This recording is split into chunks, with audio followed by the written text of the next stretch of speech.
deadly riots over the government's plan to avoid defaulting on its loans. Is that the unemployment keeps rising, and it has to keep rising just because you have an excess supply of goods, which is this is all borrowed money that our and that debt is owned by banks in other countries. Still knows a lot of including right here at home. In the form of a convenient personal loan. A filter cigarette that delivers the taste, and 45 malt liquor. Are you hot? Quite some time ago, by a second, America is sponsoring I first learned it from my grandmother. Now, my grandmother was a wonderful person. She taught me how to play the game Monopoly. She understood that the name of the game is to acquire. She would accumulate everything she could, and eventually she became the master of the board. And then she would always say the same thing to me. She'd look at me and she'd say, "One day, you'll learn to play the game." One summer, I played Monopoly almost every day, all day long. And that summer, I learned to play the game. I came to understand the only way to win is to make a total commitment to acquisition. I came to understand that money and possessions, that's the way that you keep score. And by the end of that summer, I was more ruthless than my grandmother. I was ready to bend the rules if I had to win that game. And I sat down with her to play that fall. I took everything she had. I watched her give her last dollar and quit in utter defeat. And then she had one more thing to teach me. Then she said, "Now it all goes back in the box." All those houses and hotels, all the railroads and utility companies, all that property and all that wonderful money. Now it all goes back in the box. None of it was really yours. You got all heated up about it for a while.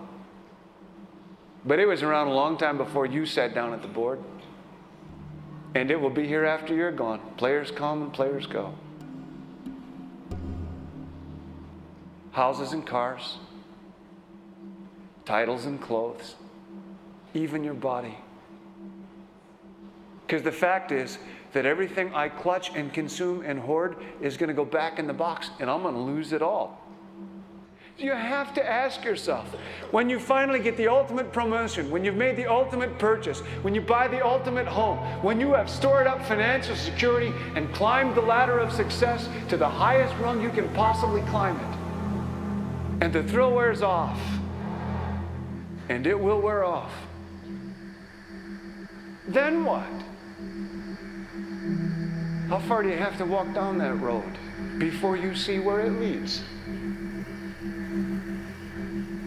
Surely you understand, it'll never be enough. So you have to ask yourself the question, what matters?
was a young man growing up in New York City, I refused to pledge allegiance to the flag.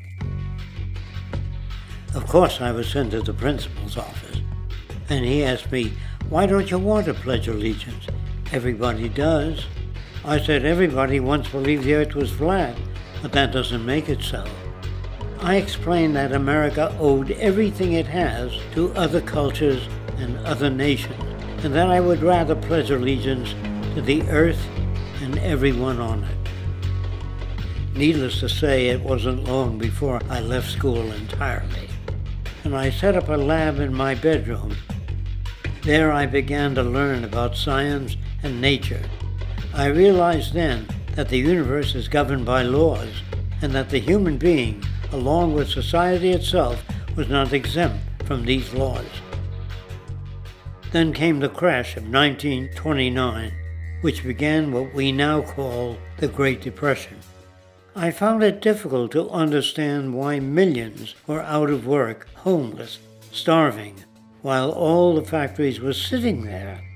The resources were unchanged. It was then that I realized that the rules of the economic game were inherently invalid. Shortly after came World War II, where various nations took turns systematically destroying each other. I later calculated that all the destruction and wasted resources spent on that war could have easily provided for every human need on the planet. Since that time, I have watched humanity set the stage for its own extinction. I have watched as the precious finite resources are perpetually wasted and destroyed in the name of profit and free markets. I have watched the social values of society be reduced into a base artificiality of materialism and mindless consumption. And I have watched as the monetary powers control the political structure of supposedly free societies. I'm 94 years old now, and I'm afraid my disposition is the same as it was 75 years ago.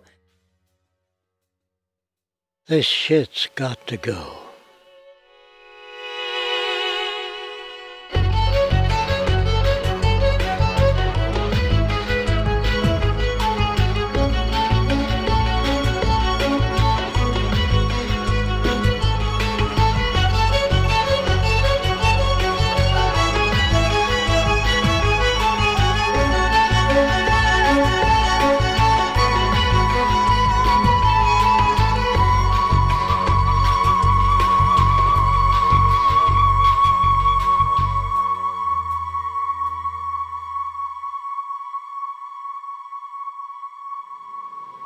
So you're a scientist, and somewhere along the way, hammered into your head is the inevitable nature versus nurture, and that's at least up there with Coke versus Pepsi or Greeks versus Trojans.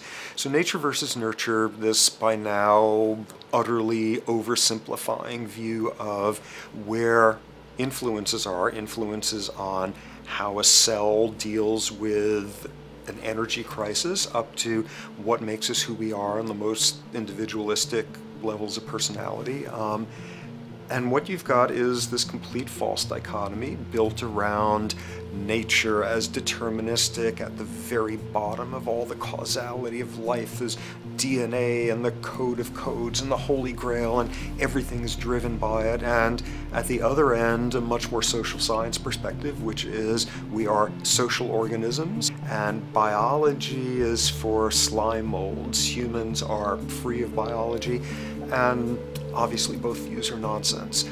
What you see instead is it is virtually impossible to understand how biology works outside the context of environment. One of the most crazy-making yet widespread and potentially dangerous notions is, oh, that behavior is genetic.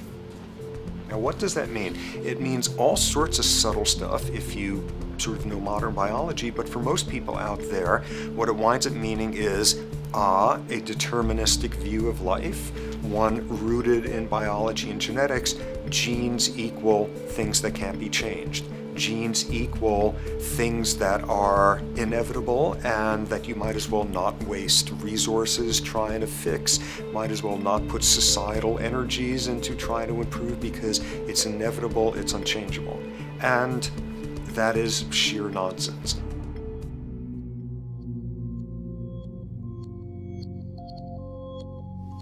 It is widely thought that conditions like ADHD are genetically programmed, conditions like schizophrenia are genetically programmed. The truth is the opposite. Nothing is genetically programmed. They're very rare diseases.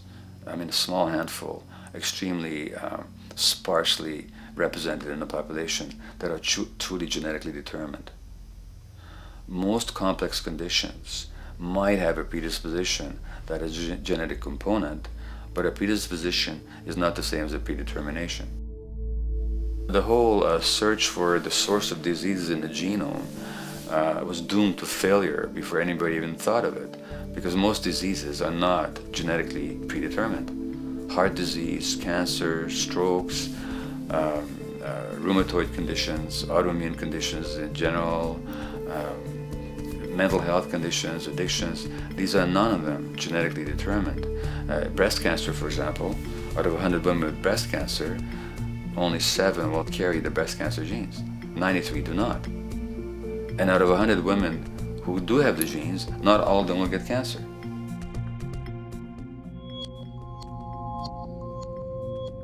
Genes are not just things that make us behave in a particular way regardless of our environment. Genes give us different ways of responding to our environment. In fact, it looks as if some of the early childhood influences of a kind of child rearing affects gene expression, actually turning on and off different genes to put you on a different developmental track, which may suit the kind of world you've got to deal with.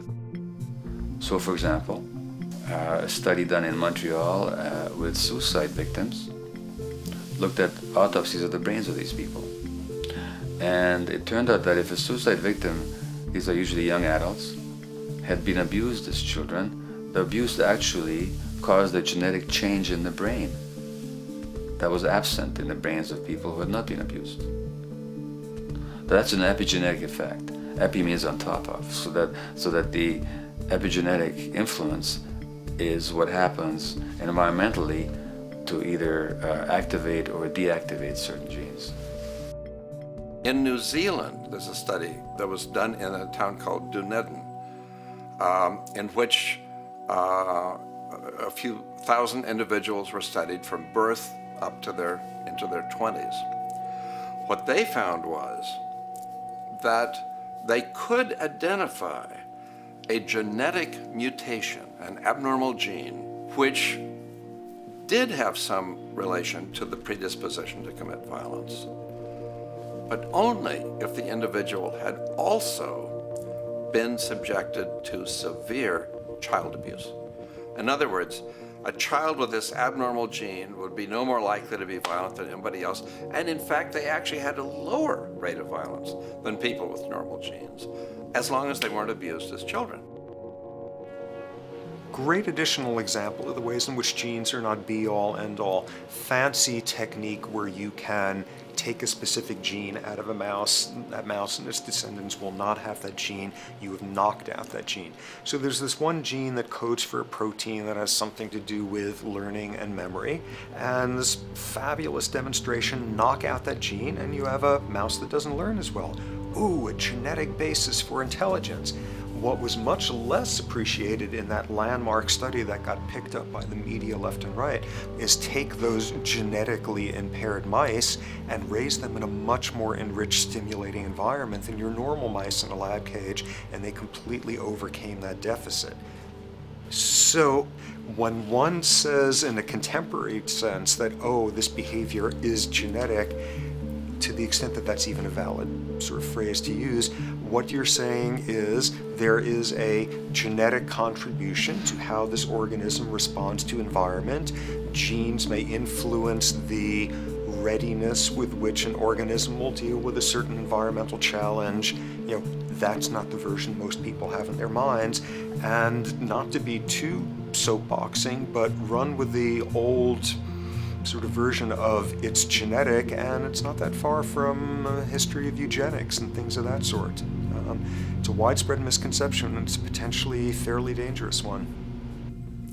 One reason that the sort of biological explanation for violence, one reason that hypothesis is potentially dangerous, it's not just misleading, it can really do harm, is because if you believe that, you could very easily say, well, there's nothing we can do to change the predisposition people have to becoming violent. All we can do if somebody becomes violent is punish them, you know, lock them up or execute them. But we don't need to worry about changing the social environment or the social preconditions that may lead people to become violent, because that's irrelevant. The genetic argument allows us the luxury of ignoring past and present historical and social factors. And in the words of Louis Menand, he wrote in the New Yorker, very astutely, he said, "It's all in the genes, an explanation for the way things are that does not threaten the way things are. Why should someone feel unhappy or engage in antisocial behavior when that person is living in the freest and most prosperous nation on earth? It can't be the system. There must be a flaw in the wiring somewhere," which is a good way of putting it. So the genetic argument is simply a cop-out, which allows us to ignore the social and economic and political factors that in fact underlie many troublesome behaviors.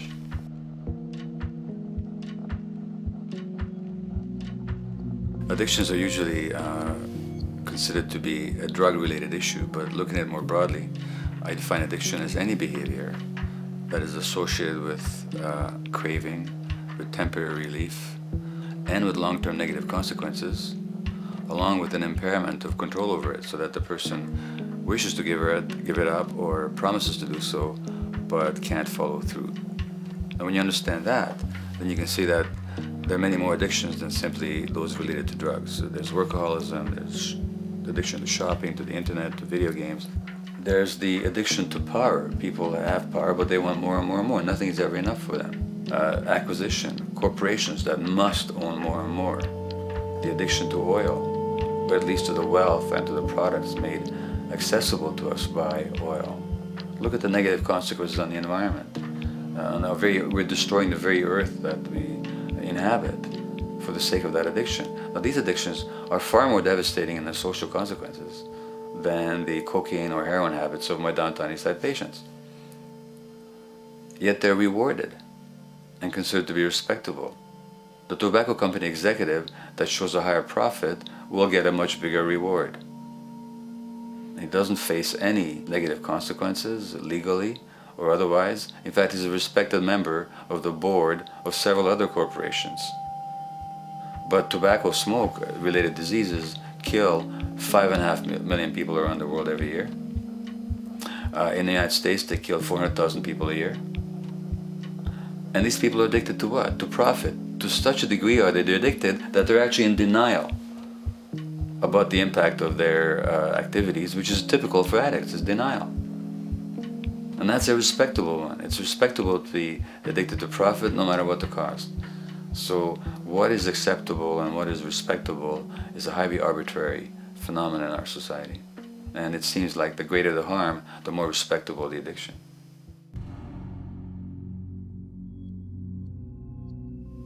There's a general myth that drugs in themselves are addictive. In fact, the war on drugs is predicated on the idea that if you interdict the sources of drugs, you can deal with addiction that way. Now, if we understand addiction in a broader sense, we see that nothing in itself is addictive. No substance, no drug is by itself addictive, and no behavior is by itself addictive. Many people can go shopping without becoming shopaholics. Not everybody becomes a food addict. Not everyone who drinks a glass of wine becomes an alcoholic. So the real issue is what makes people susceptible, because it's the combination of a susceptible individual and the potentially addictive substance or behavior that actually then makes for the full flowering of addiction. In short, it's not the drug that's addictive, it's the question of the susceptibility of the individual to being addicted to a particular substance or behavior. If we wish to understand what then makes some people susceptible, we actually have to look at their life experience. The old idea, although it's old, but it's still broadly held, that addictions are due to some genetic cause is simply scientifically untenable. What the case is actually is that certain life experiences make people susceptible. Life experiences that not only shape the person's personality and psychological needs, but also their very brains in certain ways. And that process begins in utero.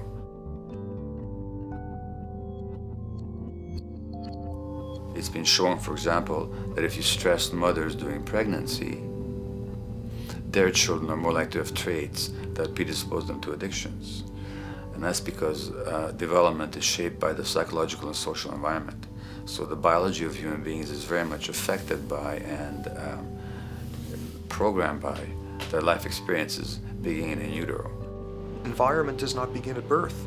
Environment begins as soon as you have an environment. As soon as you are a fetus, you are subject to whatever information is coming through mom's circulations, hormones, levels of nutrients. Great landmark example of this, something called the Dutch hunger winter. 1944, Nazis occupying Holland. For a bunch of reasons, they decide to take all the food and divert it to Germany. For 3 months, everybody there is starving. Tens of thousands of people starve to death.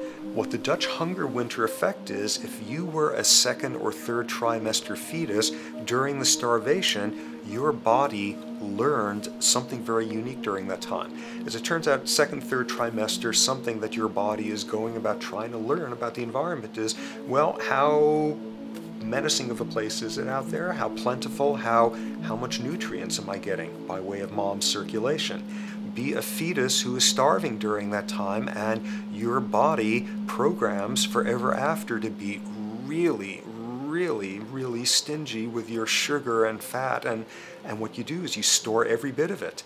Be a Dutch hunger winter fetus, and half a century later, everything else being equal, you are more likely to have high blood pressure, obesity, or metabolic syndrome. That is environment coming in a very unexpected place. You can stress animals in a laboratory when they're pregnant, and their offspring will be more likely to use cocaine and alcohol as adults.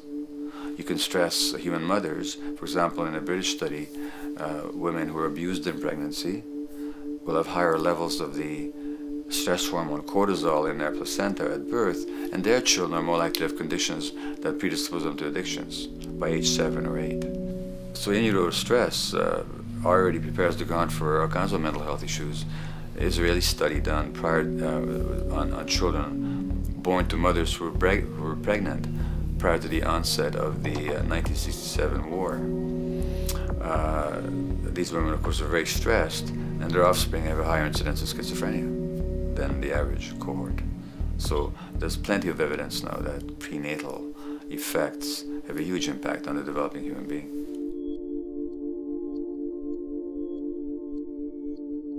The point about human development, and specifically human brain development, is that it occurs mostly under the impact of the environment and mostly after birth.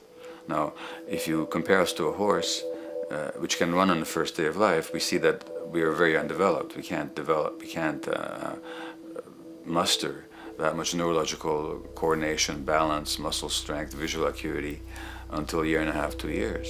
And that's because the brain development that in the horse happens in the safety of the womb, in a human being has to happen after birth. And that has to do with simple evolutionary logic. As the head gets larger, which is what makes us into human beings, the burgeoning of the forebrain is what creates the human species, actually.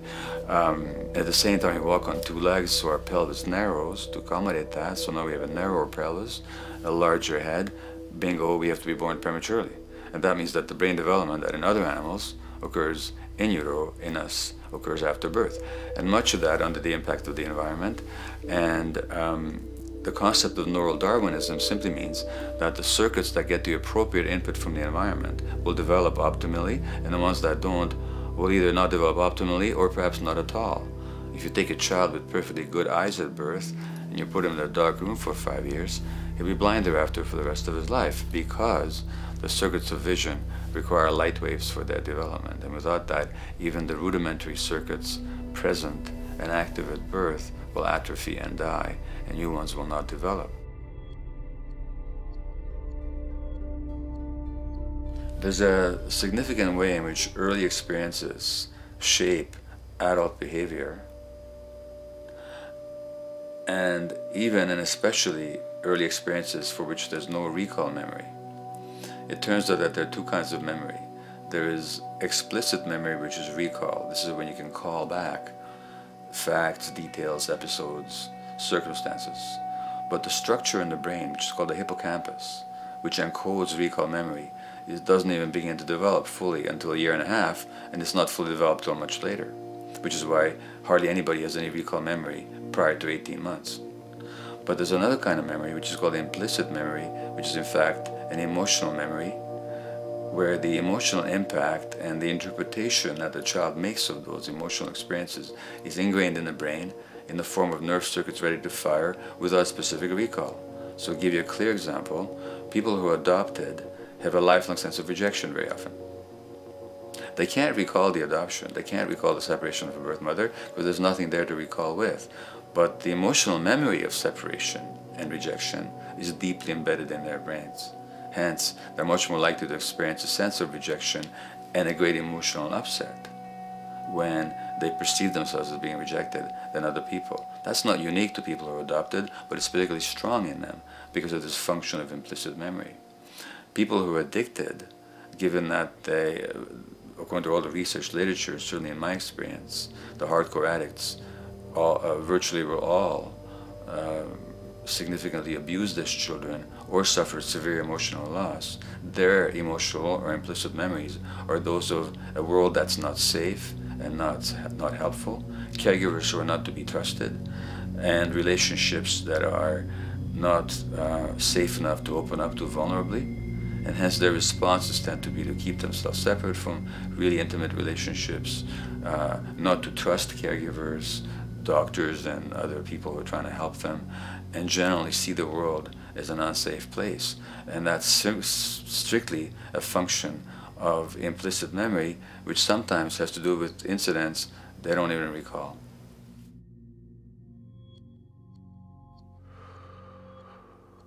Infants who are born premature are often in incubators and various types of gadgetry and machinery for weeks and perhaps months. It's now known that if these children are touched and stroked on the back for just 10 minutes a day, that promotes their brain development. So human touch is essential for development. And in fact, infants who are never picked up will actually die.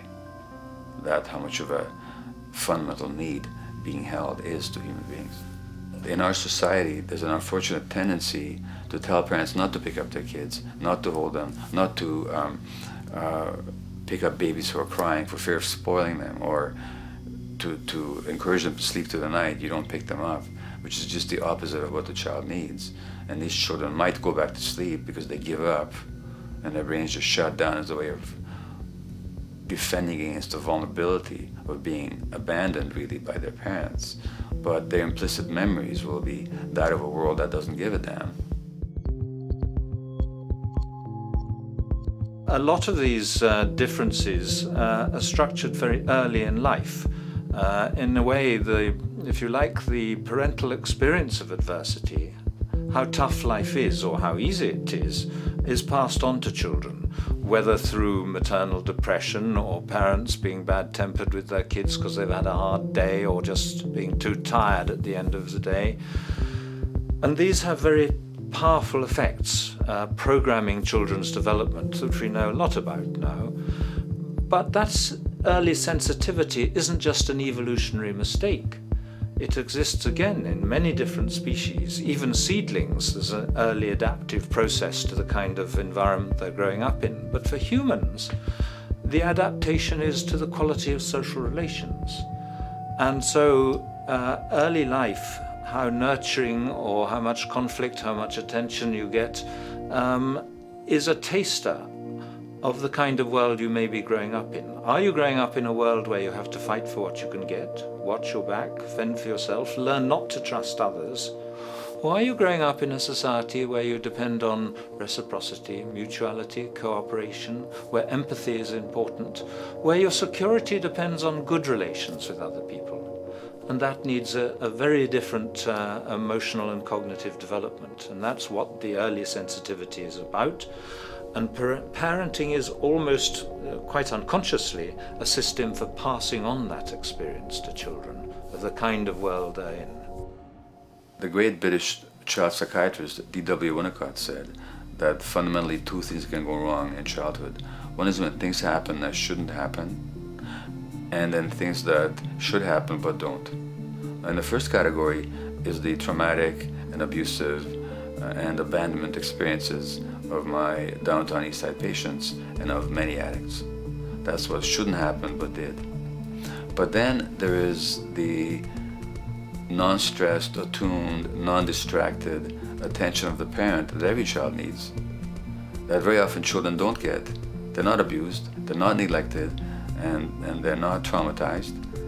But what should happen, the presence of the emotionally available, nurturing parent, just is not available to them because of the stresses in our society and the parenting environment. And the psychologist Alan Shore calls that proximal abandonment, when the parent is physically present, but emotionally absent.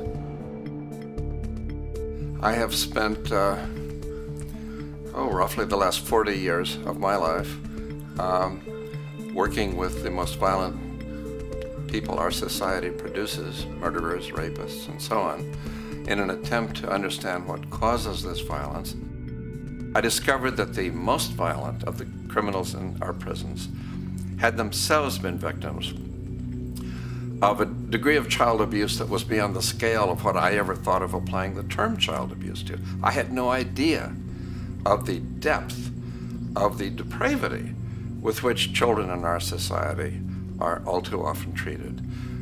The most violent people I saw were themselves the survivors of their own attempted murder, often at the hands of their parents or other people in their social environment, or were the survivors of family members who'd been killed, their closest family members, by other people.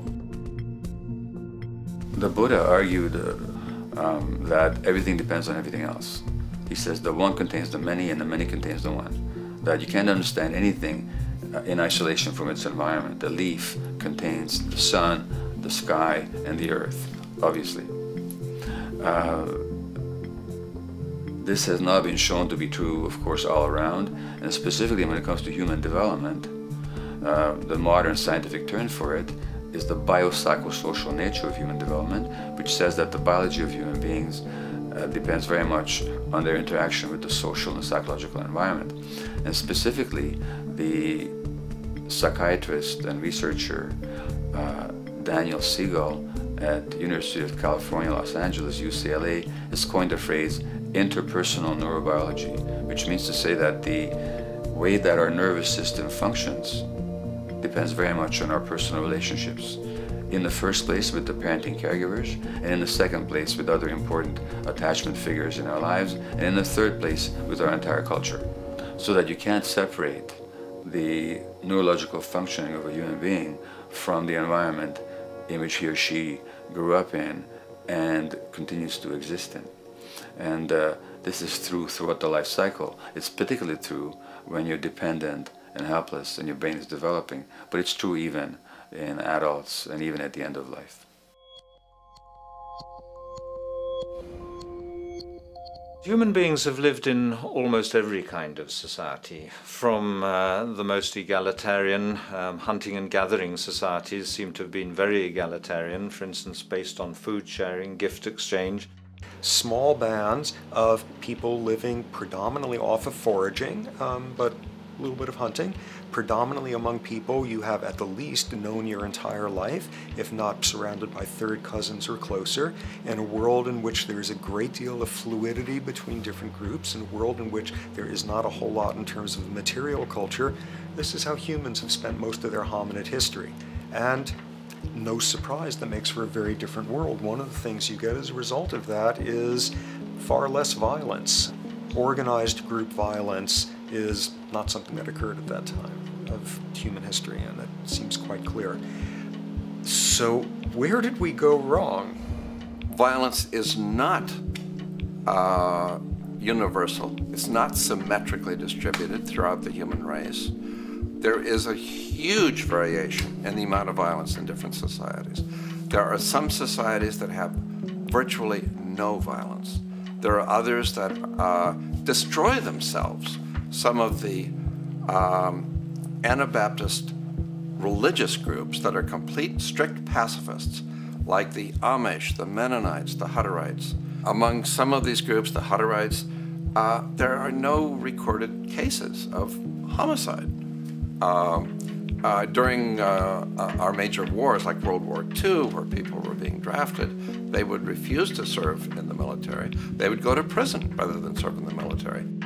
In the kibbutzim in Israel, the level of violence is so low that the criminal courts there will often send violent offenders, people who've committed crimes, to live on the kibbutzim in order to learn how to live a nonviolent life, because that's the way people live there. So we are amply shaped by society. Our societies, in the broader sense, including our theological, our metaphysical, our linguistic influences, etc., our societies help shape us as to whether or not we think life is basically about sin or about beauty, whether the afterlife will carry a price for how we live our lives or if it's irrelevant. In a broad sort of way, different large societies could be termed as individualistic or collectivist, and you get very different people and different mindsets, and I suspect different brains coming along with that. We in America are in one of the most individualistic of societies, and capitalism being a system that allows you to go higher and higher up a potential pyramid, and the deal is it comes with fewer and fewer safety nets. By definition, the more stratified a society is, the fewer people you have as peers, the fewer people with whom you have symmetrical, reciprocal relationships, and instead all you have are differing spots and endless hierarchies. And a world in which you have few reciprocal partners is a world with a lot less altruism.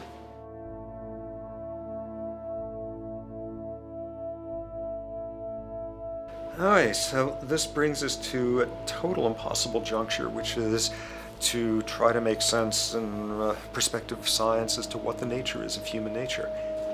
You know, on a certain level, the nature of our nature is not to be particularly constrained by our nature. We come up with more social variability than any species out there, more systems of belief, of styles of family structures, of ways of raising children. The capacity for variety that we have is extraordinary. In a society which is predicated on competition and really very often the ruthless exploitation of one human being by another, the profiteering of other people's problems, and very often the creation of problems for the purpose of profiteering, the ruling ideology will very often justify that behavior by appeals to some fundamental and unalterable human nature. So the myth in our society is that people are competitive by nature, and that they're individualistic, and that they're selfish. The real reality is quite the opposite. We have certain human needs. The only way that you can talk about human nature concretely is by recognizing that there's certain human needs. We have a human need for companionship and for close contact, to be loved, to be attached to be accepted, to be seen, to be received for who we are. If those needs are met, we develop into people who are compassionate and cooperative and who have empathy for other people. So the opposite that we often see in our society is in fact the distortion of human nature, precisely because so few people have their needs met. So yes, you can talk about a human nature, but only in the sense of basic human needs that are instinctively evoked, or I should say certain human needs that lead to certain traits if they are met, and a different set of traits if they're denied. So, when we recognize the fact that the human organism, which has a great deal of adaptive flexibility, allowing us to survive in many different conditions, is also rigidly programmed for certain environmental requirements or human needs, a social imperative begins to emerge. Just as our bodies require physical nutrients, the human brain demands positive forms of environmental stimulus at all stages of development, while also needing to be protected from other negative forms of stimulus. And if things that should happen do not, or if things that shouldn't happen do, it is now apparent that the door can be opened for not only a cascade of mental and physical diseases, but many detrimental human behaviors as well. So as we turn our perspective now outward and take account for the state of affairs today, we must ask the question, is the condition we have created in the modern world actually supporting our health? Is the bedrock of our socioeconomic system acting as a positive force for human and social development and progress? Or is the foundational gravitation of our society actually going against the core evolutionary requirements needed to create and maintain our personal and social well-being?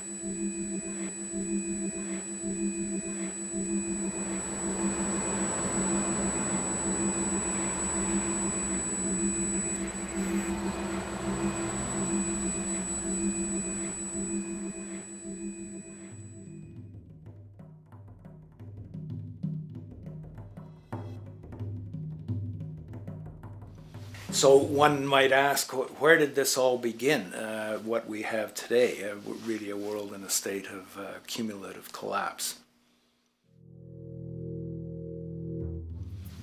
You get it started with John Locke. And John Locke introduces property, and he has 3 provisos for just private right and property.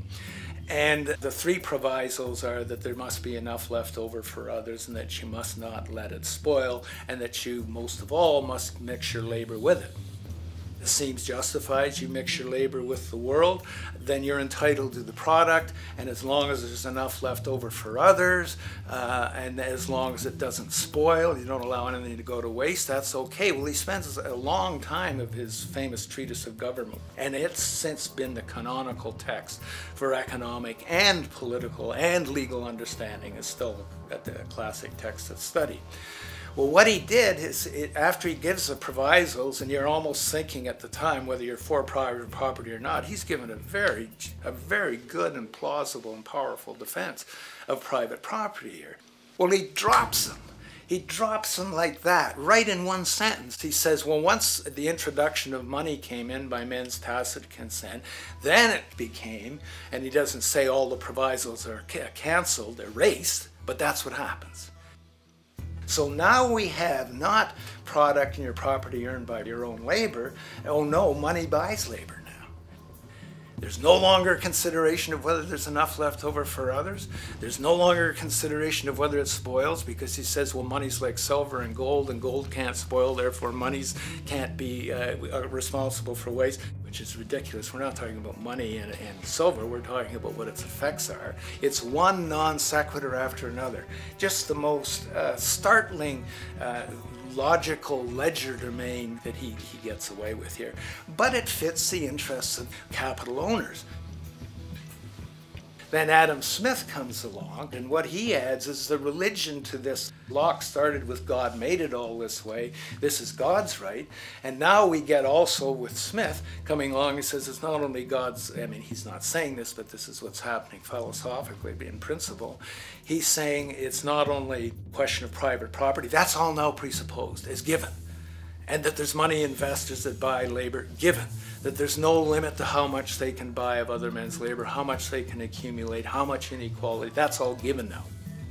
And so he comes along, and what his big idea is, and again, it's just introduced in parentheses, en passant. You know, when people put out the goods for sale and others, you know, the supply, and other people buy them with the demand and so forth, how do we have supply equaling demand or demand equaling supply? How can they come into equilibrium? And that is one of the central notions of economics, is how do they come into equilibrium? And he says it's the invisible hand of the market that brings them into equilibrium. So now we have God is actually immanent. He just didn't give the rights to property and how, you know, all its wherewithal and its natural rights of doing all that Locke said. Now we have the system itself as God. In fact, Smith says, when he talks, and you'll never find this quoted, you have to read the whole of the Inquiry into the Wealth of Nations. He says, the scantiness of subsistence sets limits to the reproduction of the poor, and that nature can deal with this in no other way than elimination of their children. So he anticipated evolutionary theory in the worst sense. This is well before Darwin. And so he called them the race of laborers. So you can see there was inherent racism built in here. There was an inherent acceptance, life blindness to kill innumerable children. And he thought, well, that's the invisible hand making supply meet demand and demand meet supply. So see how wise God is. So you can see a lot of the really virulent, life-destructive, eco-genocidal things that are going on now have, in a way, a thought gene back in Smith too. When we reflect on the original concept of the so-called free market capitalist system, as initiated by early economic philosophers such as Adam Smith, we see that the original intent of a market was based around real, tangible, life-supporting goods for trade. Adam Smith never fathomed that the most profitable economic sector on the planet would eventually be in the arena of financial trading or so-called investment, where money itself is simply gained by the movement of other money in an arbitrary game which holds zero productive merit to society. Yet, regardless of Smith's intent, the door for such seemingly anomalous advents was left wide open by one fundamental tenet of this theory. Money is treated as a commodity in and of itself. Today, in every economy of the world, regardless of the social system they claim, money is pursued for the sake of money and nothing else. The underlying idea, which was mysteriously qualified by Adam Smith with his religious declaration of the invisible hand, is that the narrow, self-interested pursuit of this fictional commodity will somehow magically manifest human and social well-being and progress. The reality is that the monetary incentive interest, or what some have termed the money sequence of value, has now completely decoupled from the foundational life interest, which could be termed the life sequence of value. What has happened is that there's a complete confusion in economic doctrine between those two sequences. They think that the money sequence of value delivers the life sequence of value, and that's why they say if more goods are sold, if GDPs rise and so forth, therefore there'll be more well-being, enhanced well-being. We take the GDP to be basically our indicator of social health. Well, there you see the confusion. It's talking about money sequences of value, that is all the receipts, all the revenues that are derived from selling goods, and they're confusing that with life reproduction, so that you have built right into this thing from the beginning is a complete conflation of the money and life sequences of value. So we're dealing with a kind of structured delusion that becomes more and more deadly as the money sequence decouples from producing anything at all. So it's a system disorder, and the system disorder seems to be fatal.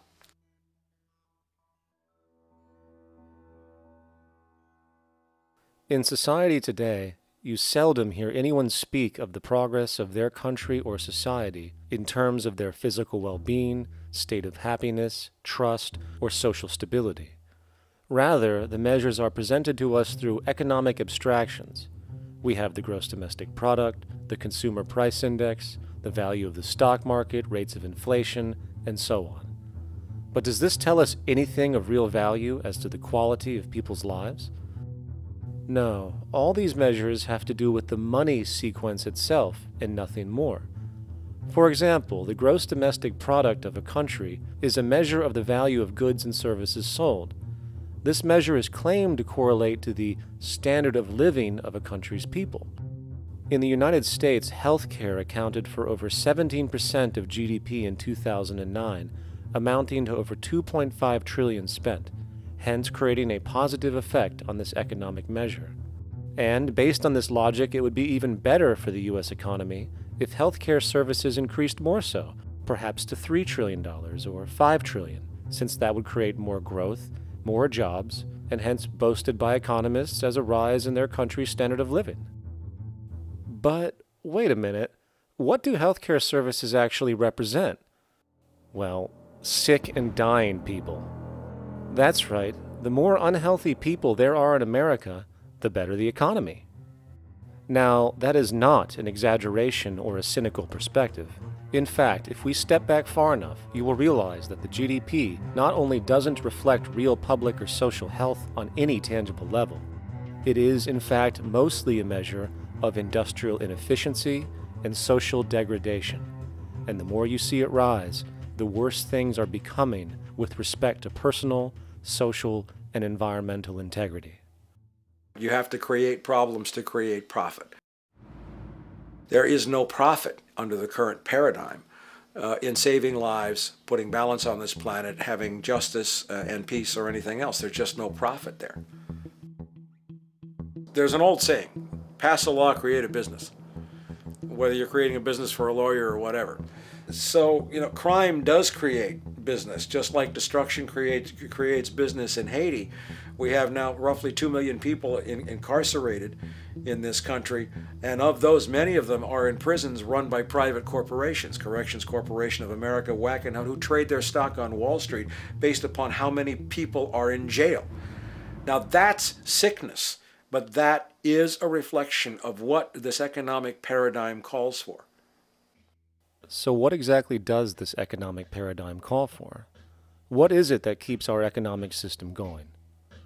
Consumption. Or more accurately, cyclical consumption.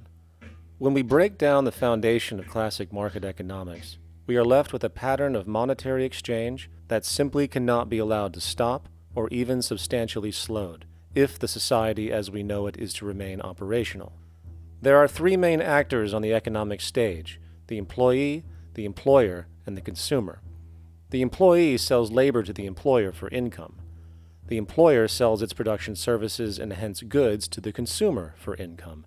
And the consumer, of course, is simply another role of the employer and employee, spending back into the system to enable the cyclical consumption to continue.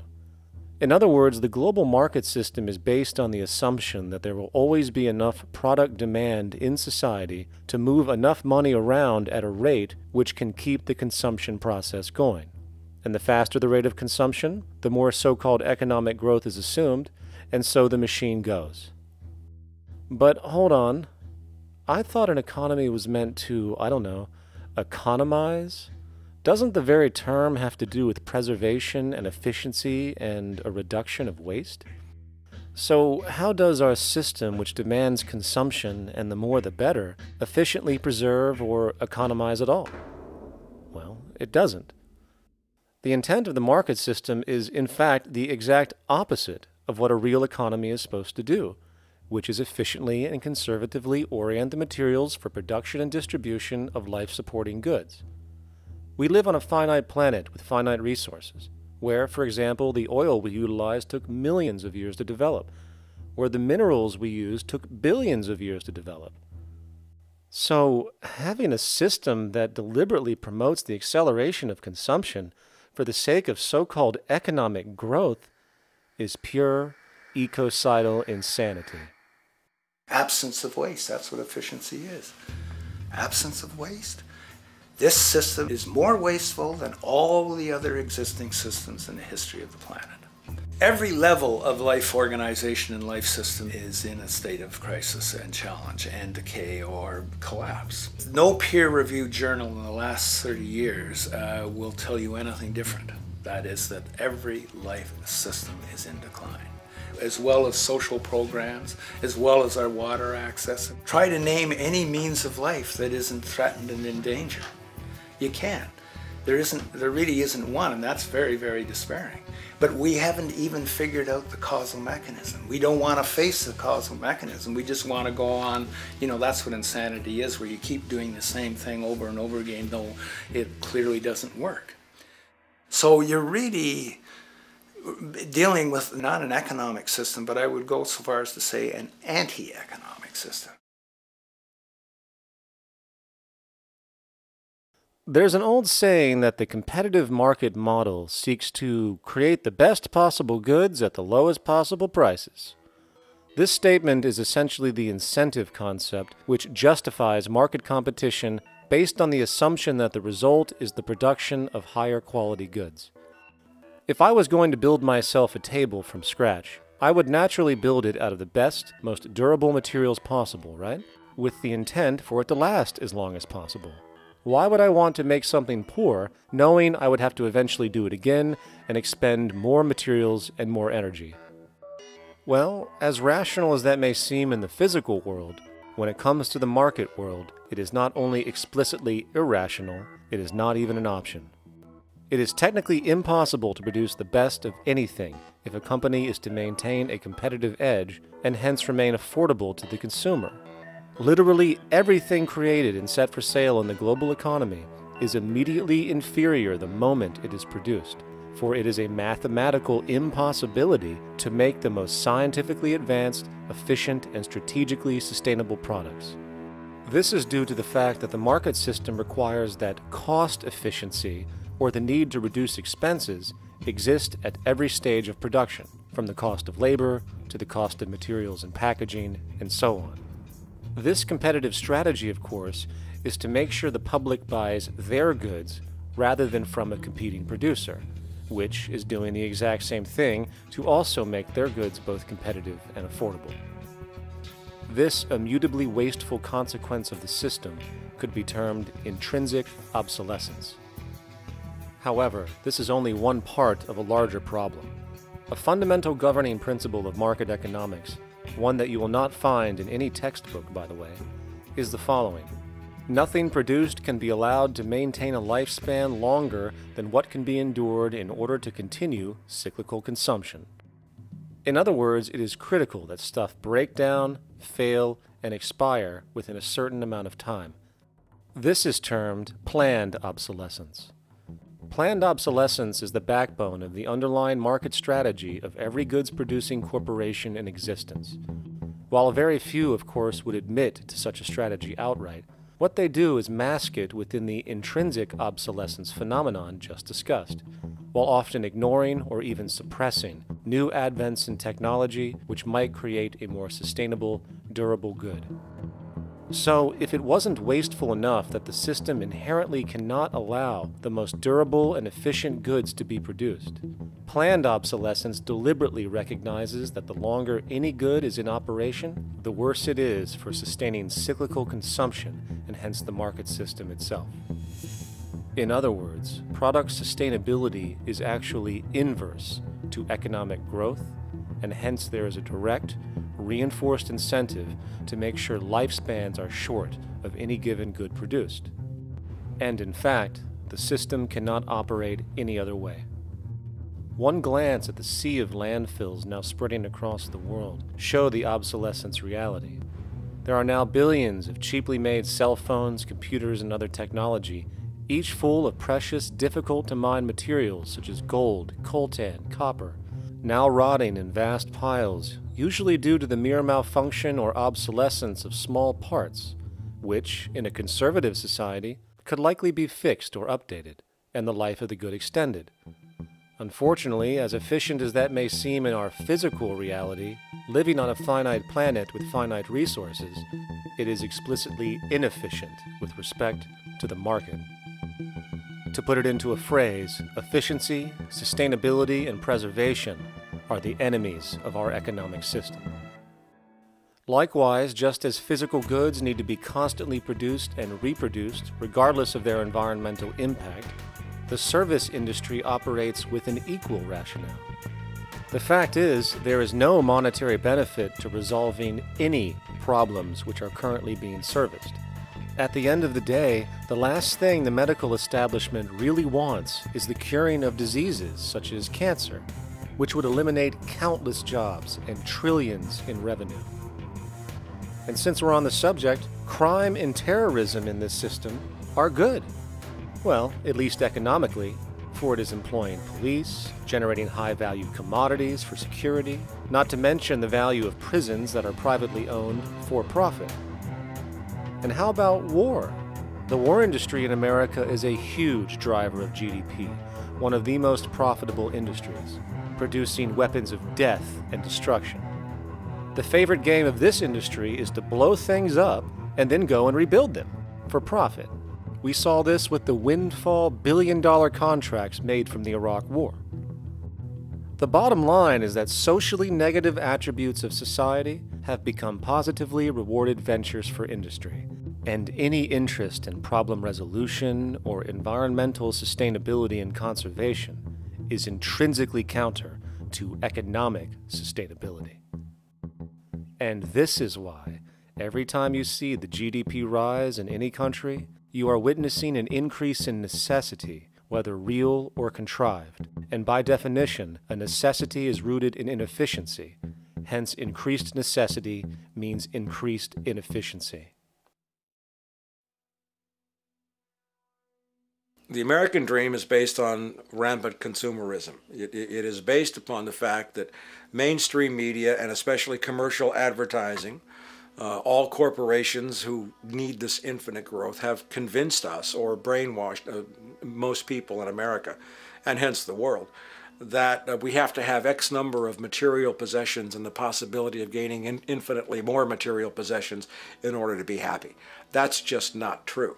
So why do people continue to buy in this way, which is ultimately eco-genocidal in its systemic effects cumulatively? And it just is classical operant conditioning. You simply put inputs of conditioning into the organism, and you have outputs of desired behaviors or goals or objectives. And it has all the resources of technology. And they boast about how they get into the minds of infants. What they hear is already making them conditioned to the brand. Then you see, well, that's how people have been such fools. In a way, they've been taught to be fools. It's a value system disorder.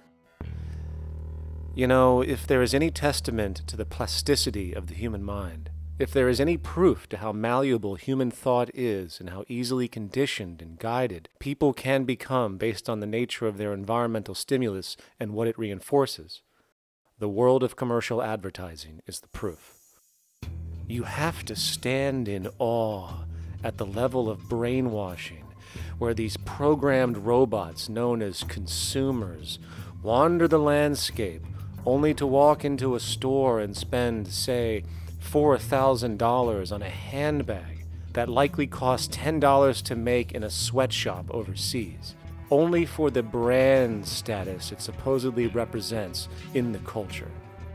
Or perhaps the ancient communal traditions which increased trust and cohesiveness in society, which have now been hijacked by acquisitive, materialistic values, where now annually we exchange useless crap a few times a year.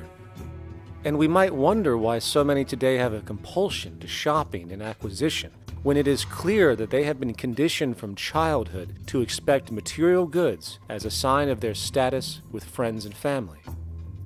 The fact is, the foundation of any society are the values that support its operation, and our society, as it exists, can only operate if our values support the conspicuous consumption it requires to continue the market system.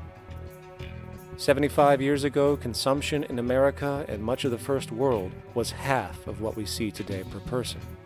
Today's new consumer culture has been manufactured and imposed due to the very real need for higher and higher levels of consumption. And this is why most corporations now spend more money on advertising than the actual process of product creation itself. They work diligently to create a false need for you to fill, and it happens to work. You know, economists are in fact not economists at all. They're propagandists of money value, and you'll find that all their models basically get down to token exchanges that are to the profit of one side or both sides or whatever, but they're completely disconnected from the actually existing world of reproduction. In Ohio, an old man failed to pay his electric bill. You may be familiar with the case. And the electric company turned off the electricity and he died. The reason they turned it off was because it wouldn't have been profitable for them to keep it on because he didn't pay his bill. Do you believe that was right? The responsibility really lies not on the electric company for turning it off, but on those of this man's neighbors and friends and associates who are not charitable enough to enable him as an individual to meet the electric bill. Did I hear that right? Did he just say the death of a man caused by not having money was the responsibility of other people, or in effect, charity? Well then, I guess we're going to need a whole lot of infomercials, little miserable coin slot donations for bodega counters, and a bunch of pickle jars for the billion people now starving to death on this planet because of the very system Milton Friedman promotes. Whether you are dealing with the philosophies of Milton Friedman, F.A. Hayek, John Maynard Keynes, Ludwig von Mises, or any other major market economist, the basis of rationale rarely leaves the money sequence. It is like a religion. Consumption analysis, stabilization policies, deficit spending, aggregate demand. It exists as a never-ending, self-referring, self-rationalizing circle of discourse where universal human need, natural resources, or any form of physical life-supporting efficiency is ruled out by default and replaced by the singular notion that humans seeking advantage over each other for money alone, motivated by their own narrow self-interest, will magically create a sustainable, healthy, balanced society. There is no life coordinate in this whole theory, this whole doctrine. What are they doing? What are they doing? What they're doing is tracking money sequences. That's all it is tracking money sequences, presupposing everything that matters. One, that there's no life coordinates. Wow, no life coordinates. Two, that all the agents are self-maximizing preference seekers. That is, they think of nothing other than themselves and what they can get most for themselves. That's the notion, that's the ruling notion of rationality. Self-maximizing choice. And the only thing that they're interested in self-maximizing is money or commodities. Well, where does social relations come in? It doesn't, except in the exchange to self-maximize. Where do our natural resources come in? They don't, except to exploit. Where does the family come in as being able to survive? It doesn't.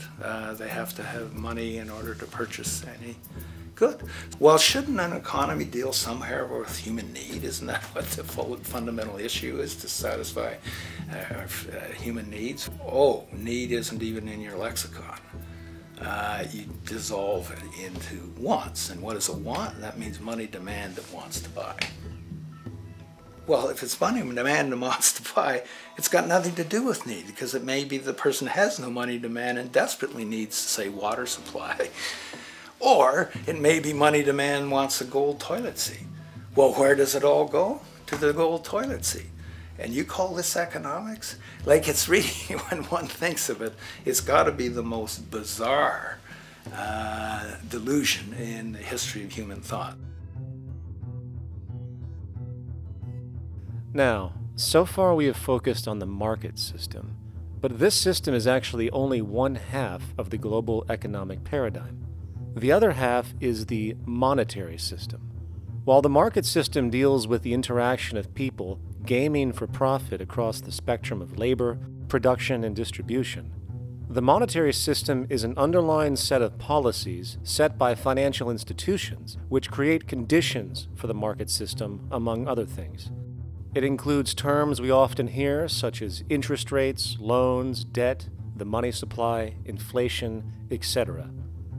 And while you might want to pull your hair out listening to the gibberish coming from the monetary economists, modest preemptive actions can obviate the need of more drastic actions at a later date. The nature and effect of this system is actually quite simple. Our economy has, or the global economy has, three basic things that govern it. One is fractional reserve banking, banks printing money out of nothing. It's also based upon compound interest. When you borrow money, you have to pay back more than you borrowed, which means that you, in effect, create money out of thin air, again, which has to be serviced by creating still more money. We live in an infinite growth paradigm. The economic paradigm we live in now is a Ponzi scheme. It's nothing grows forever. It's not possible. As a great psychologist James Hillman wrote, the only thing that grows in a human body after a certain age is cancer. It's not just the amount of money that has to keep growing, it's the amount of consumers. Consumers to borrow money at interest to generate more money, and obviously that's not possible on a finite planet. People are basically vehicles to just create money, which must create more money to keep the whole thing from falling apart, which is what's happening right now. There are really only two things anyone needs to know about the monetary system. 1. All money is created out of debt. Money is monetized debt, whether it materialized from treasury bonds, home loan contracts, or credit cards. In other words, if all outstanding debt was to be repaid right now, there would not be $1 in circulation. And 2, interest is charged on virtually all loans made, and the money needed to pay back this interest does not exist in the money supply outright. Only the principal is created by the loans, and the principal is the money supply. So, if all this debt was to be repaid right now, not only would there not be $1 left in circulation, there would also be a gigantic amount of money owed that is literally impossible to pay back, for it does not exist. The consequence of all of this is that two things are inevitable: inflation and bankruptcy. As far as inflation, this can be seen as an historical trend in virtually every country today, and easily tied to its cause, which is the perpetual increase of the money supply, which is required to cover the interest charges and keep the system going. As far as bankruptcy, it comes in the form of debt collapse. This collapse will inevitably occur with a person, a business, or a country, and typically happens when the interest payments are no longer possible to make. But there is a bright side to all of this. Well, at least in terms of the market system, because debt creates pressure. Debt creates wage slaves. A person in debt is much more likely to take a low wage than a person who isn't, hence becoming a cheap commodity. So it's great for the corporations to have a pool of people that have no financial mobility. But hey, that same train of thought also goes for entire countries. The World Bank and the International Monetary Fund, which mostly serve as proxies for transnational corporate interests, give gigantic loans to troubled countries at very high interest rates, and then, once the countries are deeply in the hole and can't pay, austerity measures are applied, the corporations swoop in, set up sweatshops, and take their natural resources. Now that's market efficiency. But wait, there's more. You see, there's this unique hybrid of the monetary and market system called the stock market, which rather than, actually produce anything real, they just buy and sell money itself. And when it comes to debt, you know what they do? That's right, they trade it. They actually buy and sell debt for profit, from credit default swaps and collateralized debt obligations for consumer debt, to complex derivative schemes used to mask the debt of entire countries, such as the collusion of investment bank Goldman Sachs in Greece, which nearly collapsed the entire European economy. So when it comes to the stock market and Wall Street, we have an entirely new level of insanity born out of the money sequence of value. All you need to know about markets was written in an editorial in the Wall Street Journal a couple years ago. It was called Lessons of the Brain-Damaged Investor. And in this editorial, they explain why people with slight brain damage do better as investors than people with normal brain functionality. Why? Because the slightly brain-damaged person has no empathy.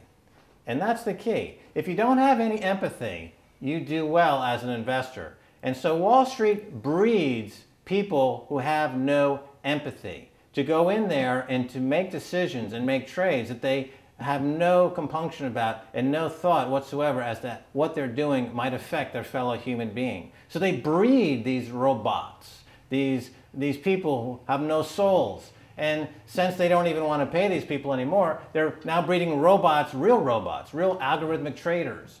Goldman Sachs and the high-frequency trading scandal. They put a computer next to the exchange, the New York Stock Exchange. This computer, this co-located computer, as they call it, it front-runs all the trades on the exchange, and it hits the exchange with volumes of orders in ways that scalp pennies and nickels away from the exchange. It's like they're siphoning money all day long. They went one quarter last year, 30 or 60 straight days without a single down day and made millions of dollars every single day. Is that because, well, that's statistically impossible. When I worked on Wall Street, the way it works is everyone kicks upstairs the bribes. The brokers bribe to the office manager bribes to the regional sales manager bribes to the national sales manager. It's a common understanding. At Christmas, who gets the biggest bonus at Christmas in an average brokerage office? The compliance officer. The compliance officer sits there all day long. He's supposed to be making sure you don't violate any of the margin rules and you're complying with the law. Of course, yeah, to the extent that you can bribe the compliance officer, yeah, that's right, you are complying with the law. So how does fraud has become the system? It's no longer a byproduct. It is the system. You know, it's like that old Woody Allen joke. He says, "Doctor, my brother thinks he's a chicken." And the doctor says, "Take a pill, and that should cure the problem." And he says, "No, doctor, you don't understand. We need the eggs." Okay? So the trading of fraudulent claims back and forth between banks to generate fees, to generate bonuses, has become the GDP producing growth engine of the United States economy, even though they're essentially trading fraudulent claims that there's absolutely no hope of ever paying back.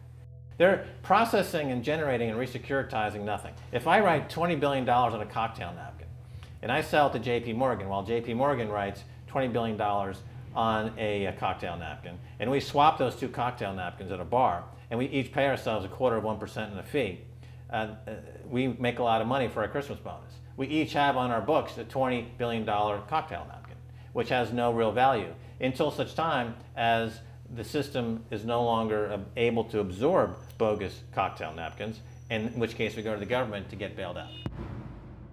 And because of Wall Street and the global stock market, there are now conservatively about $700 trillion of outstanding fraudulent claims known as derivatives, still waiting to collapse, a value amounting to over 10 times the gross domestic product of the entire planet. And while we have seen the bailouts of corporations and banks by governments, which of course comedically borrow their money from banks to begin with, we are now seeing attempts to bail out whole countries by conglomerates of other countries through the international banks. But how do you bail out a planet? There is no country out there that isn't now saturated in debt. The cascade of sovereign debt defaults we have seen can only be the beginning when the math is taken into account. It has been estimated in the United States alone that income tax would need to be raised to 65% per person just to cover the interest in the near future. Economists are now foreshadowing that within a few decades, 60% of the countries on the planet will be bankrupt.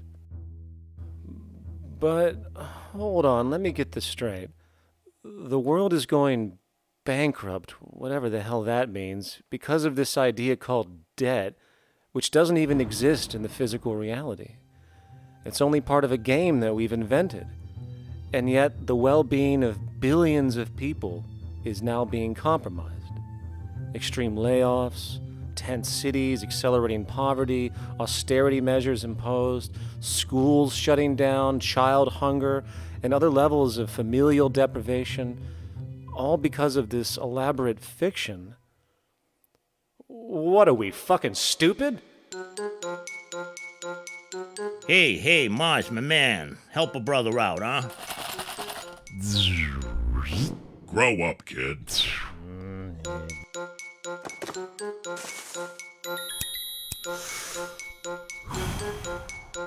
Saturn, what's up, man? You remember that smoking nebula I hooked you up with a while back? Listen, Earth, we're getting really tired of you. You've been given everything, and yet you waste it all. You got plenty of resources, and you know it. Why don't you grow up and learn some responsibility, for Christ's sake? You're making your mother miserable.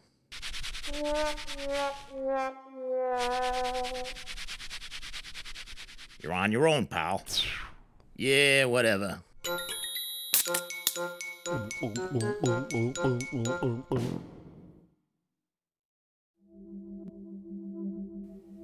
Now, all of this considered, from the waste machine known as the market system to the debt machine known as the monetary system, hence creating the monetary market paradigm which defines the global economy today, there is one consequence that runs through the entire machine: inequality.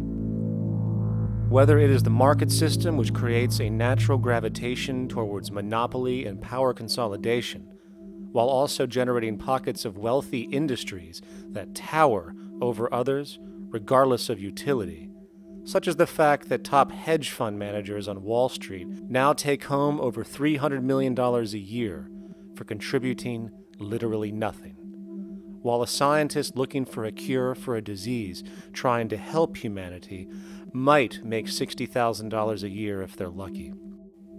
Or whether it is the monetary system, which has class division built right into its structure. For example, if I have $1 million to spare and I put it into a CD at 4% interest, I will make $40,000 a year. No social contribution, no nothing.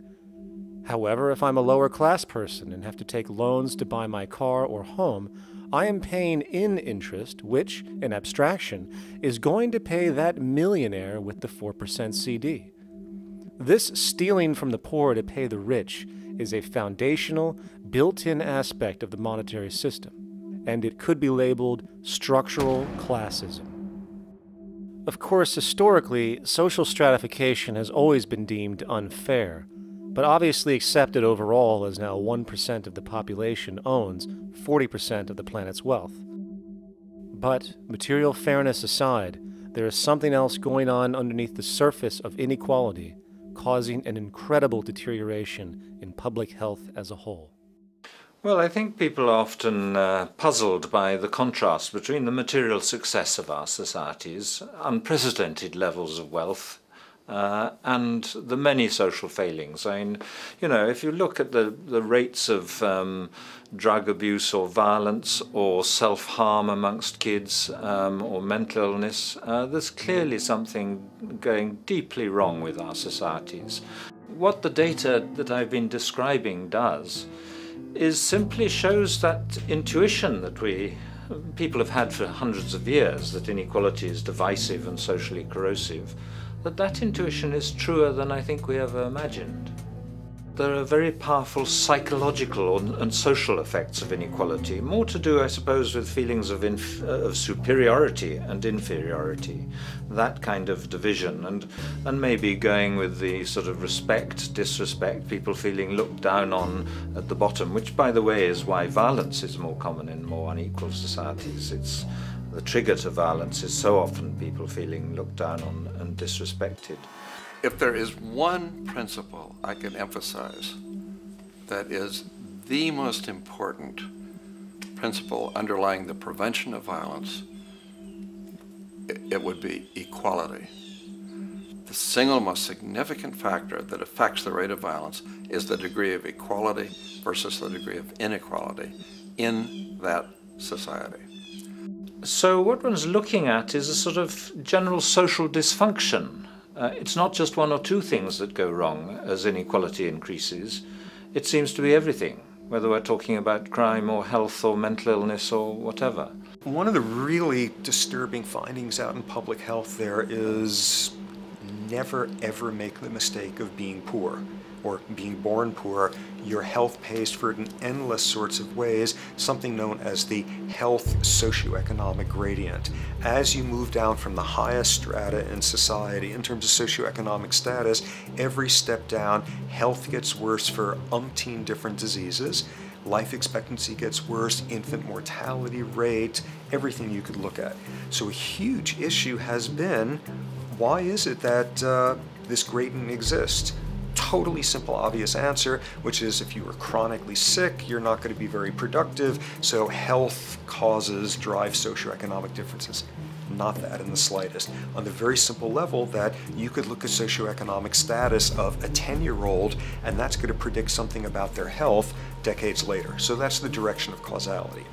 Next one, what's it about? Oh, it's perfectly obvious. Poor people can't afford to go to the doctor. It's healthcare access. It's got nothing to do with that, because you see these same gradients in countries with universal healthcare, socialized medicine. Okay, next simple explanation. Oh, on the average, the poorer you are, the more likely you are to smoke, to drink, to all sorts of lifestyle risk factor stuff. Yeah, those contribute, but careful studies have shown that explains maybe about 1/3 of the variability. So what's left? And what's left is having a ton to do with the stress of poverty. So the poorer you are, starting off being, the person who's $1 income behind Bill Gates, the poorer you are in this country, on the average, the worse your health is. This tells us something really important. The health connection with poverty, it's not about being poor, it's about feeling poor. Increasingly, we recognize that chronic stress is an important influence on health, but the most important sources of stress are the quality of social relations. And if there is anything that lowers the quality of social relations, it is the socioeconomic stratification of society. What science has now shown is that regardless of material wealth, the stress of simply living in a stratified society leads to a vast spectrum of public health problems. And the greater the inequality, the worse they become. Life expectancy, longer in more equal countries. Drug abuse, less in more equal countries. Mental illness, less in more equal countries. Social capital, meaning the ability of people to trust each other, naturally greater in more equal countries. Educational scores, higher in more equal countries. Homicide rates, less in more equal countries. Crime and rates of imprisonment, less in more equal countries. It goes on and on. Infant mortality, obesity, teen birth rate, less in more equal countries. And perhaps most interesting, innovation, greater in more equal countries, which challenges the age-old notion that a competitive, stratified society is somehow more creative and inventive. Moreover, a study done in the UK called the Whitehall Study confirmed that there is a social distribution of disease as you go from the top of the socioeconomic ladder to the bottom. For example, it was found that the lowest rungs of the hierarchy had a 4-fold increase of heart disease-based mortality compared to the highest rungs. And this pattern exists irrespective of access to health care. Hence, the worse a person's relative financial status, the worse their health is going to be on average. This phenomenon is rooted in what could be termed psychosocial stress, and it is at the foundation of the greatest social distortions plaguing our society today. Its cause? The monetary market system.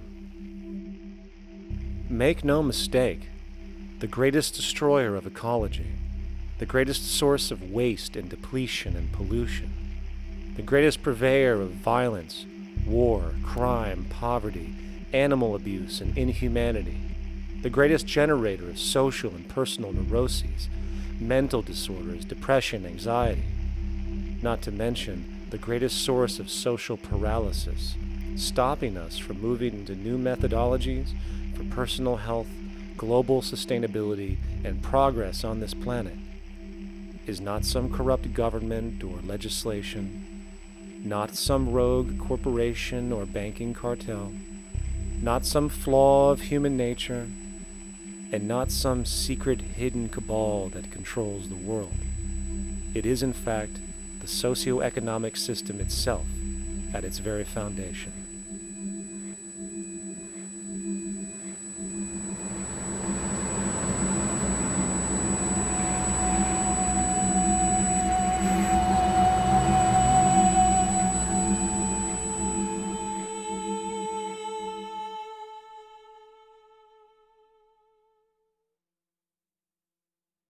Let's imagine for a moment we had the option to redesign human civilization from the ground up.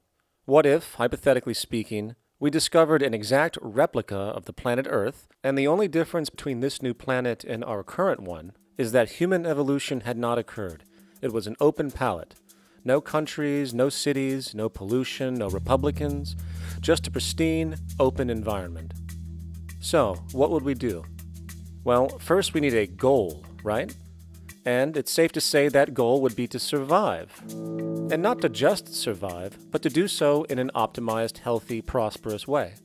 Most people indeed desire to live, and they would prefer to do so without suffering. Therefore, the basis of this civilization needs to be as supportive and hence sustainable for human life as possible, taking into account the material needs of all the world's people while trying to remove anything that could hurt us in the long run. That goal of, say, maximum sustainability understood, the next question regards our method. What kind of approach do we take? Well, let's see. Last I checked, politics was the method of social operation on Earth. So what do the doctrines of the Republicans, liberals, conservatives, or socialists have to say about societal design? Not a damn thing. Okay, then what about religion? Surely the great creator had to have left some blueprint somewhere. No, nothing I can find. Okay then, so what's left? It appears something called science. Science is unique in that its methods demand not only that the ideas proposed be tested and replicated, but everything science comes up with is also inherently falsifiable. In other words, unlike religion and politics, science has no ego, and everything it suggests accepts the possibility of being proven wrong eventually. It holds on to nothing and evolves constantly. Well, that sounds natural enough to me. So then, based on the current state of scientific knowledge in the early 21st century, along with our goal of maximum sustainability for the human population, how do we begin the actual process of construction? Well, the first question to ask, what do we need to survive? The answer, of course, are planetary resources. Whether it is the water we drink, the energy we use, the raw materials we utilize to create tools and shelter, the planet hosts an inventory of resources, many of which are demanded for our survival. So, given that reality, it then becomes critical to figure out what we have and where it is. This means we need to conduct a survey. We simply locate and identify every physical resource on the planet we can, along with the amount available at each location, from the deposits of copper to the most potent locations for wind farms to produce energy, to the natural freshwater springs, to an assessment of the amount of fish in the ocean, to the most prime arable land for food cultivation, etc. But since we humans are going to be consuming these resources over time, we then realize that not only do we need to locate and identify, we also need to track. We need to make sure we don't run out of any of this stuff. That would be bad. And this means not only tracking our rates of use, but the rates of earthly regeneration as well, such as how long it takes for, say, a tree to grow or a spring to replenish. This is called dynamic equilibrium. In other words, if we use up trees faster than they can be grown back, we have a serious problem, for it is unsustainable. So then, how do we track this inventory, especially when we recognize that all of this stuff is scattered everywhere? We have large mineral mines in what we call Africa, energy concentrations in the Middle East, huge tidal power possibilities on the Atlantic coast of North America, the largest supply of fresh water in Brazil, etc. Well, once again, good old science has a suggestion. It's called systems theory. Systems theory recognizes that the fabric of the natural world, from human biology to the earthly biosphere to the gravitational pull of the solar system itself, is one huge synergistically connected system, fully interlinked. Just as human cells connect to form our organs, and the organs connect to form our bodies, and since our bodies cannot live without the earthly resources of food, air, and water, we are intrinsically connected to the earth, and so on. So, as nature suggests, we take all of this inventory and tracking data and create a system to manage it. A global resource management system, in fact, to account for every relevant resource on the planet. There is simply no logical alternative if our goal as a species is survival in the long run. We have to keep track as a whole. That understood, we can now consider production. How do we use all this stuff? What will our process of production be, and what do we need to consider to make sure it is as optimized as possible to maximize our sustainability? Well, the first thing that jumps right out at us is the fact that we need to constantly try and preserve. The planet's resources are essentially finite, so it is important that we be strategic. Strategic preservation is key. The second thing we recognize is that some resources are really not as good as others in their performance. In fact, some of this stuff, when put into use, has a terrible effect on the environment, which invariably hinders our own health. For example, oil and fossil fuels, no matter how you cut it, release some pretty destructive agents into the environment. Therefore, it is critical we do our best to use such things only when we really have to, if at all. Fortunately for us, we see a ton of solar, wind, tidal, wave, heat differential, and geothermal possibilities for energy production, so we can strategize objectively about what we use and where to avoid what could be called negative retroactions, or anything that results from production or use that damages the environment and hence ourselves. We will call this strategic safety, to couple in with our strategic preservation. But production strategies do not stop there. We are going to need an efficiency strategy for the actual mechanics of production itself. And what we find is that there are roughly 3 specific protocols we must adhere to. 1. Every good we produce must be designed to last as long as possible. Naturally, the more things break down, the more resources we are going to need to replace them, and the more waste produced. 2. When things do break down or are no longer usable for whatever reason, it is critical that we harvest or recycle as much as we possibly can.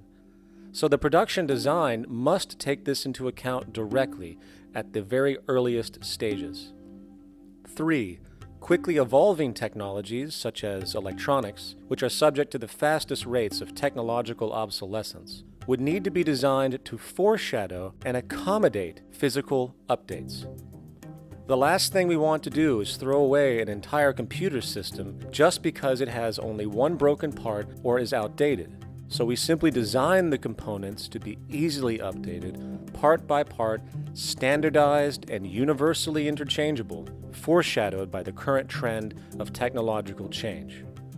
And when we realize that the mechanisms of strategic preservation, strategic safety, and strategic efficiency are purely technical considerations, devoid of any human opinion or bias, we simply program these strategies into a computer which can weigh and calculate all the relevant variables, allowing us to always arrive at the absolute best method for sustainable production based on current understandings.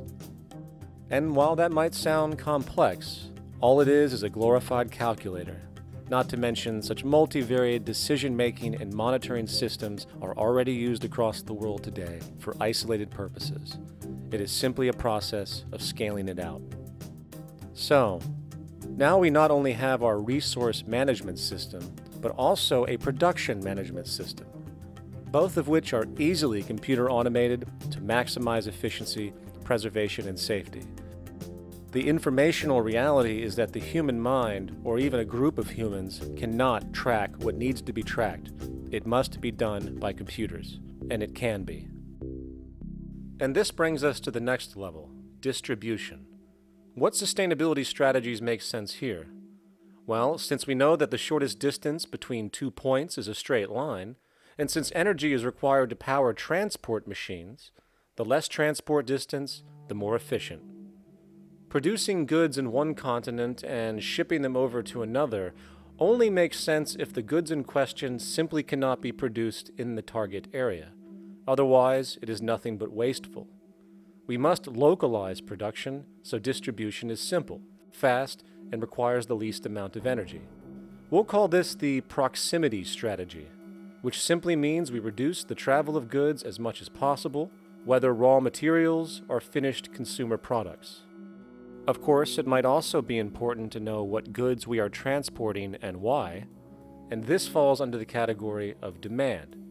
And demand is simply what people need to be healthy and to have a high quality of life.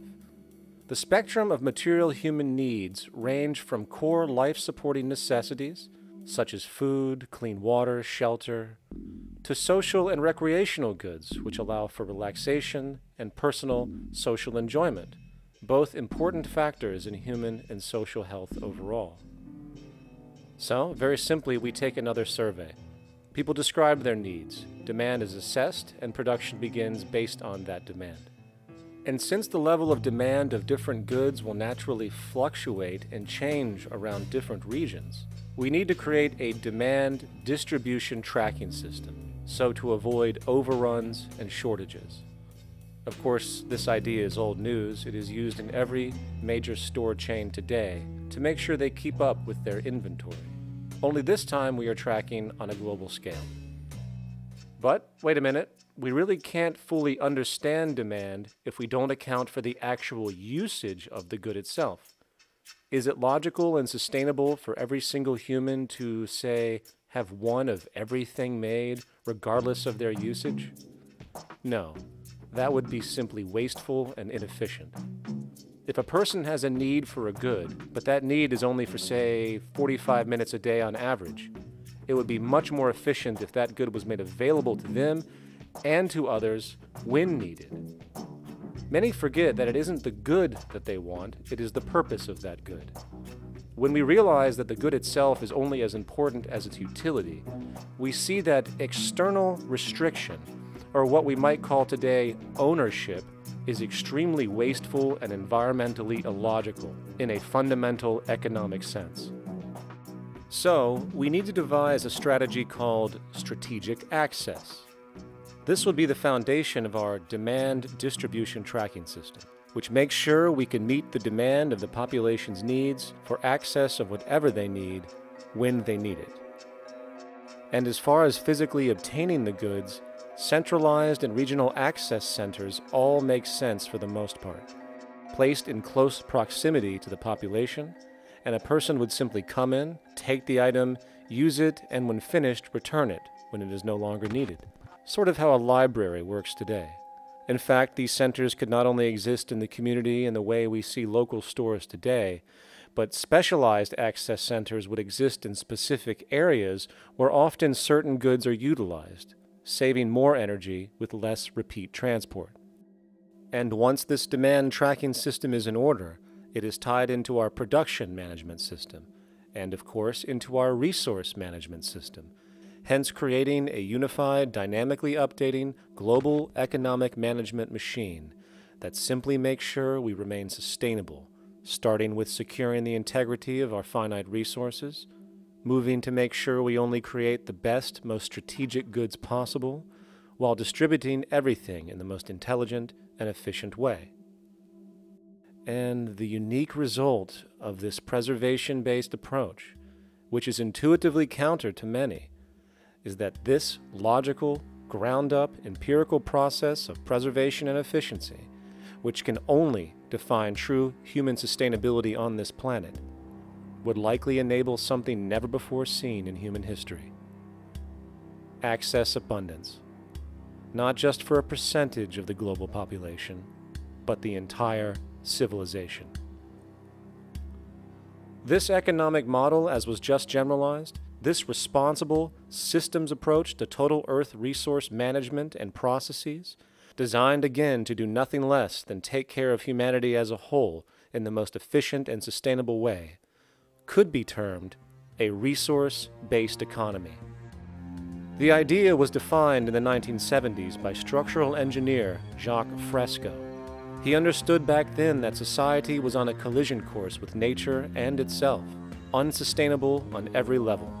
And if things didn't change, we would destroy ourselves one way or another.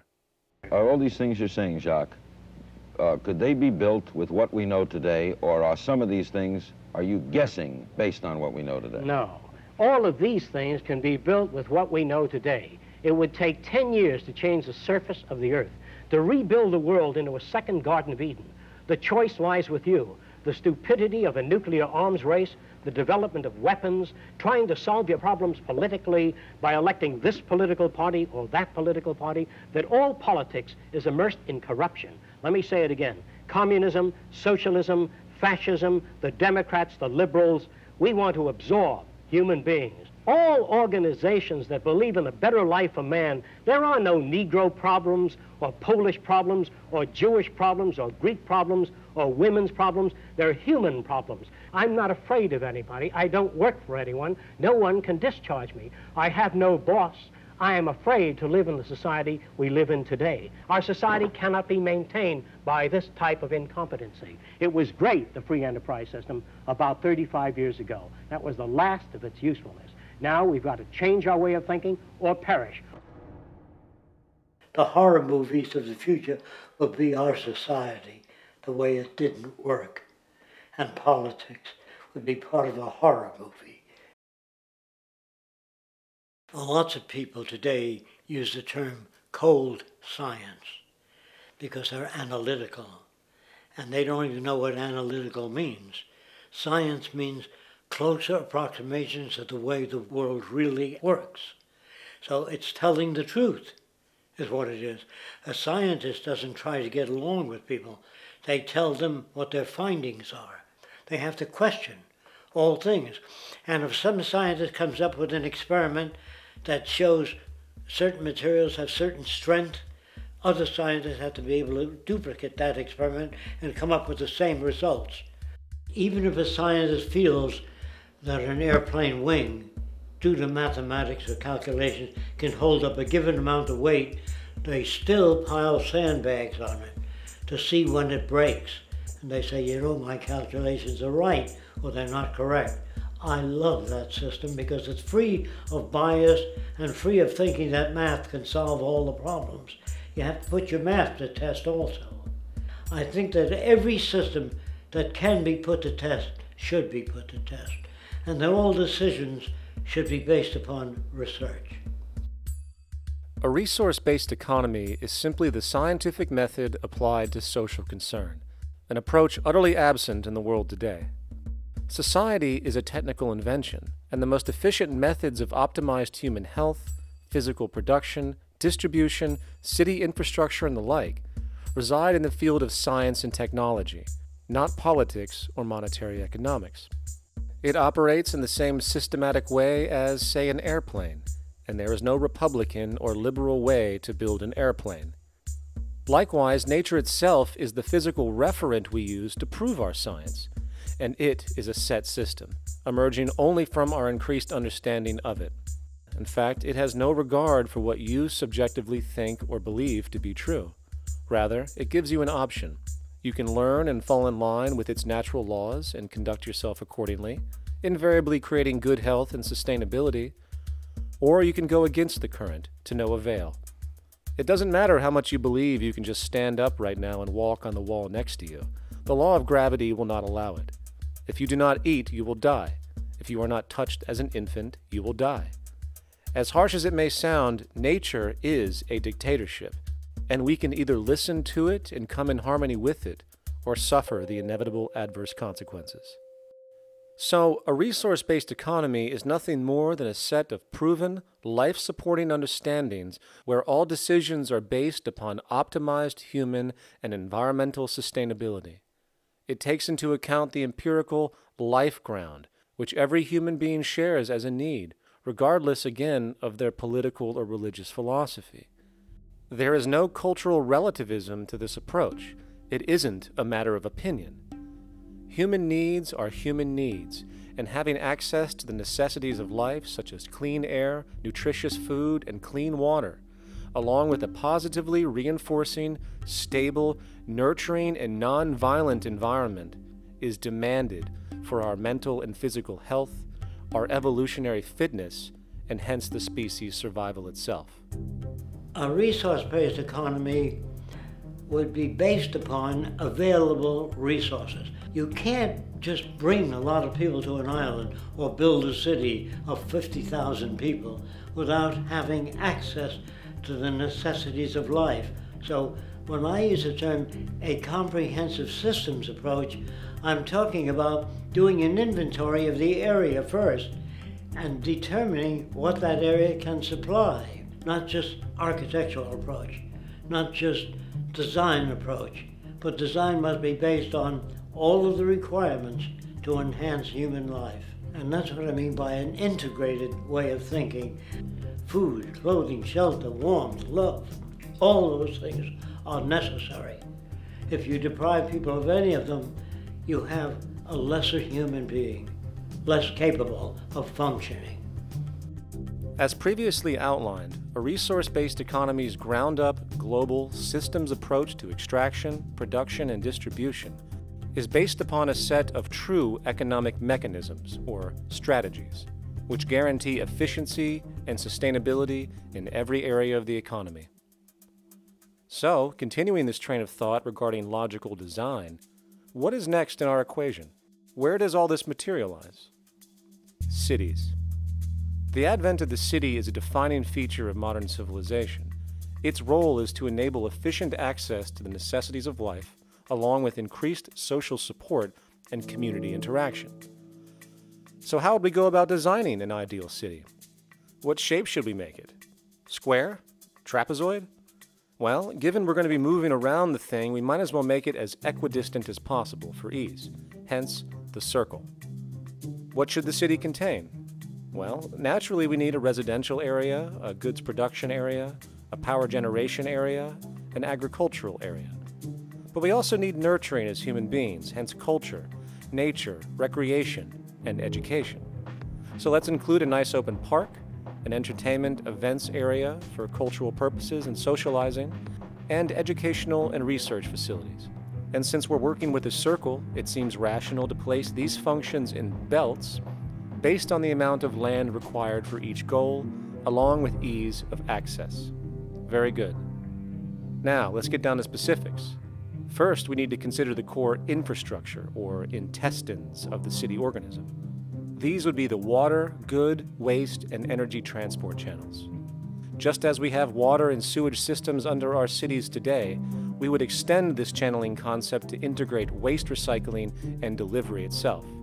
No more mailmen or garbage men. It is built right in. We could even use automated pneumatic tubes and similar technologies.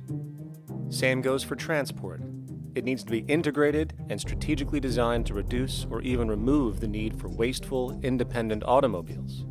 Electric trams, conveyors, transveyors, and maglevs, which can take you virtually anywhere in the city, even up and down, along with connecting you to other cities as well.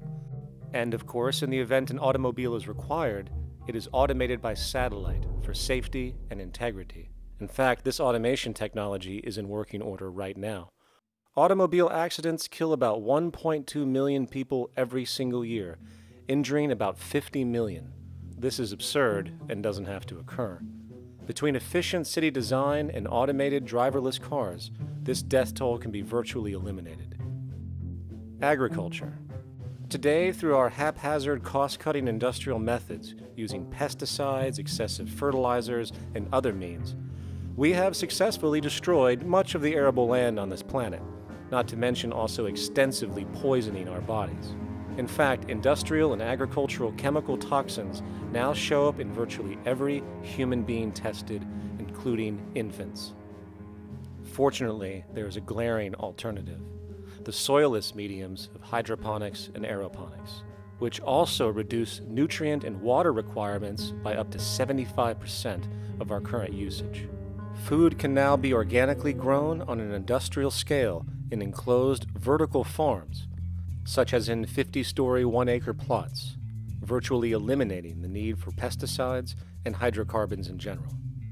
This is the future of industrial food cultivation, efficient, clean, and abundant.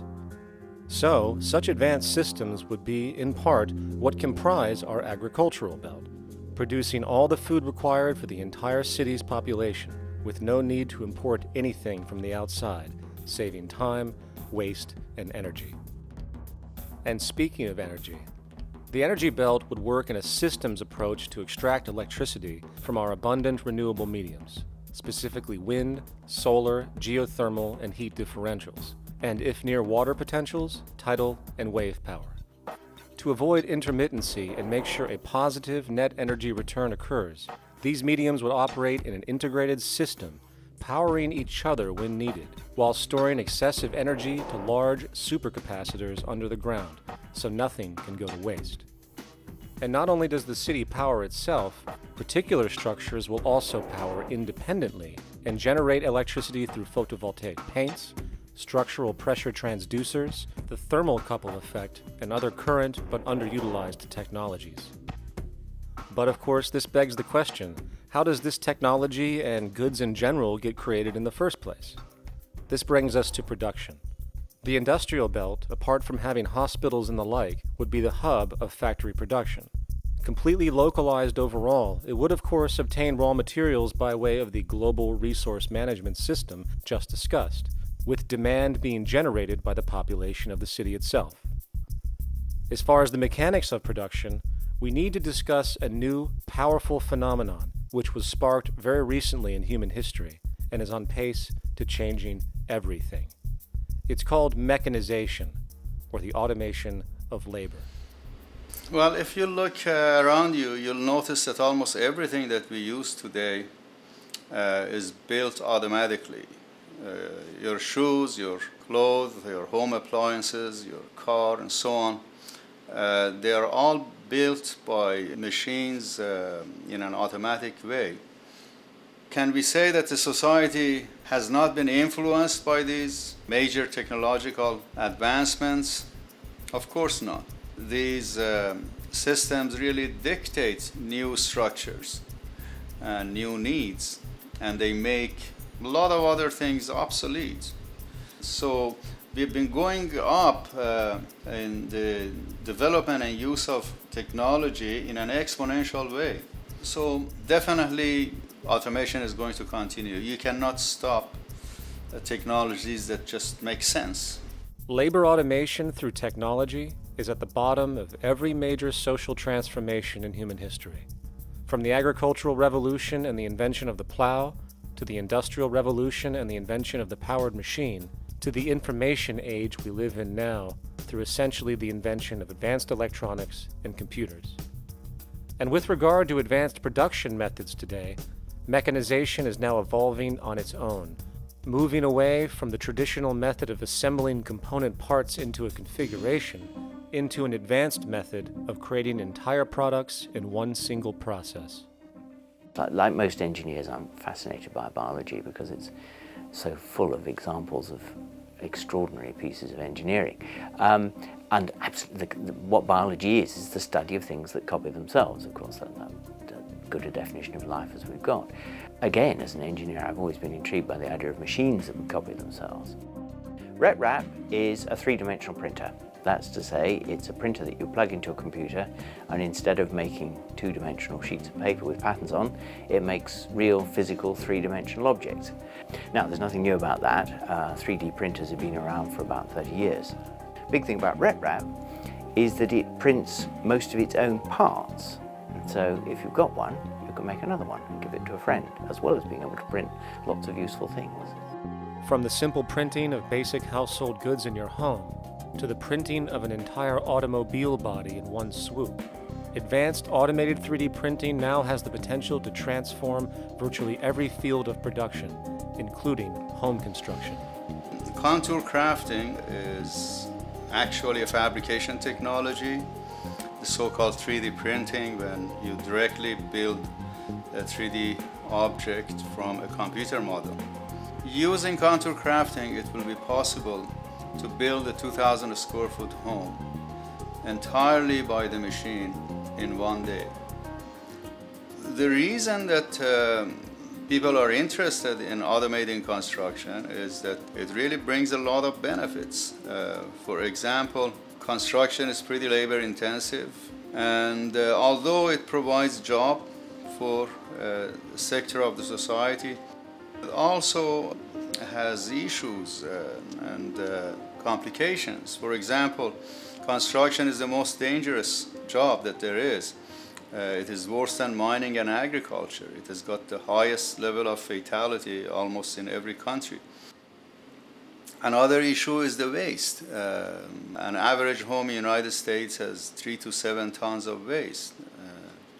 So this is huge if we look at the impact of construction and knowing that about 40% of all materials in the world are used in construction. So big waste of energy and resources and big damage to the environment as well.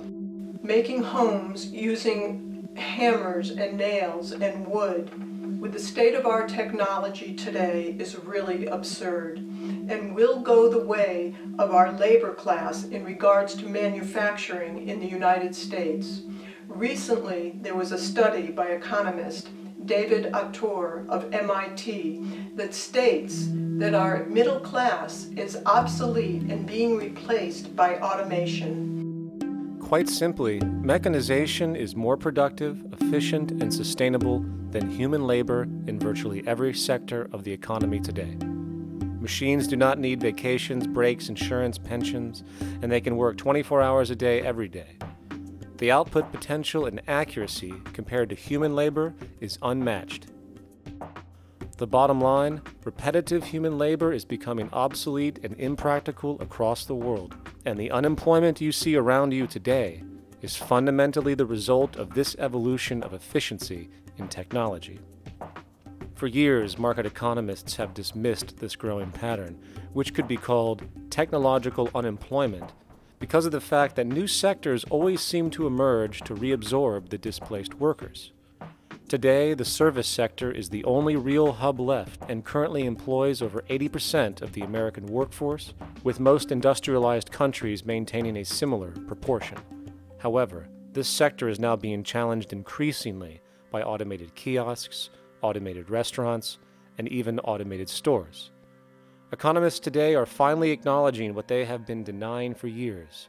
Not only is technological unemployment exacerbating the current labor crisis we see across the world due to the global economic downturn, but the more the recession deepens, the faster the industries are mechanizing.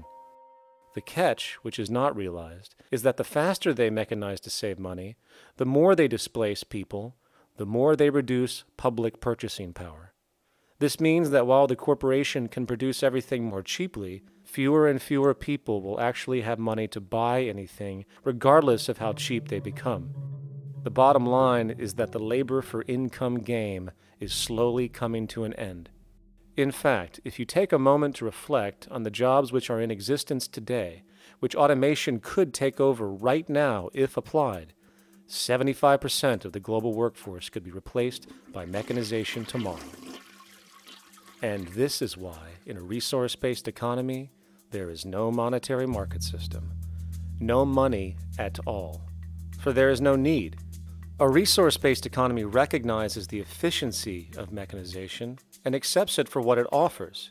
It doesn't fight it like we do today. Why? Because it is irresponsible not to, given any interest in efficiency and sustainability.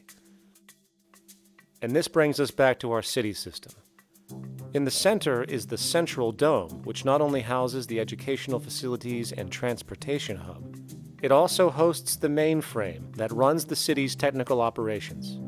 The city is, in fact, one big automated machine. It has sensors in all technical belts to track the progress of agriculture, energy gathering, production, distribution, and the like. Now, would people be needed to oversee these operations in the event of a malfunction or the like? Most probably yes, but that number would decrease over time as improvements continue. However, as of today, maybe 3% of the city population would be needed for this job when you break it down. And I can assure you that in an economic system which is actually designed to take care of you and secure your well-being, without you having to submit to a private dictatorship on a daily basis, usually to a job that is either technically unnecessary or socially pointless, while often struggling with debt that doesn't exist just to make ends meet. I guarantee you people will volunteer their time left and right to maintain and improve a system that actually takes care of them. And coupled with this issue of incentive comes the common assumption that if there isn't some external pressure for one to work for a living, people will just sit around, do nothing, and turn into fat, lazy blobs. This is nonsense. The labor system we have today is in fact the generator of laziness, not a resolver of it. If you think back to when you were a child, full of life, interested in new things to understand, likely creating and exploring, but as time went on, the system pushed you into the focus of figuring out how to make money. And from early education to study at a university, you are narrowed, only to emerge as a creature which serves as a cog in a wheel in a model that sends all the fruits to the upper 1%. Scientific studies have now shown that people are, in fact, not motivated by monetary reward when it comes to ingenuity and creation. The creation itself is the reward. Money, in fact, appears only to serve as an incentive for repetitive, mundane actions, a role we have just now shown can be replaced by machine. So when it comes to innovation, the actual use of the human mind, the monetary incentive has proven to be a hindrance, interfering and detracting from creative thought. And this might explain why Nikola Tesla, the Wright brothers, and other inventors who contributed massively to our current world never showed a monetary incentive to do so. Money is, in fact, a false incentive and causes 100 times more distortion than it does contribution. Good morning, class. Please settle down. The first thing I would like to do is go around the room and ask what everyone would like to be when they grow up. Who'd like to go first? Okay, how about you, Sarah? When I grow up, I want to work at McDonald's like my mom. Oh, family tradition, eh? How about you, Linda? When I grow up, I'm going to be a prostitute on the streets of New York City. Oh, glamour girl, huh? Very ambitious. How about you, Tommy? When I grow up, I'm gonna be a rich, elitist businessman who works on Wall Street and profits off of the collapse of foreign economies. Enterprising, and great to see some multicultural interest. As stated before, a resource-based economy applies the scientific method to social concern, and this isn't limited to simply technical efficiency. It also has the consideration of human and social well-being directly and what comprises it. What good is a social system if, in the end, it doesn't produce happiness and peaceful coexistence? So it is important to point out that with the removal of the money system and the necessities of life provided, we would see a global reduction in crime by about 95% almost immediately, for there is nothing to steal, embezzle, scam, or the like. 95% of all people in prisons today are there due to some monetary-related crime or drug abuse, and drug abuse is a disorder, not a crime. So what about the other 5%, the truly violent, often seeming to some as being violent for the sake of being violent?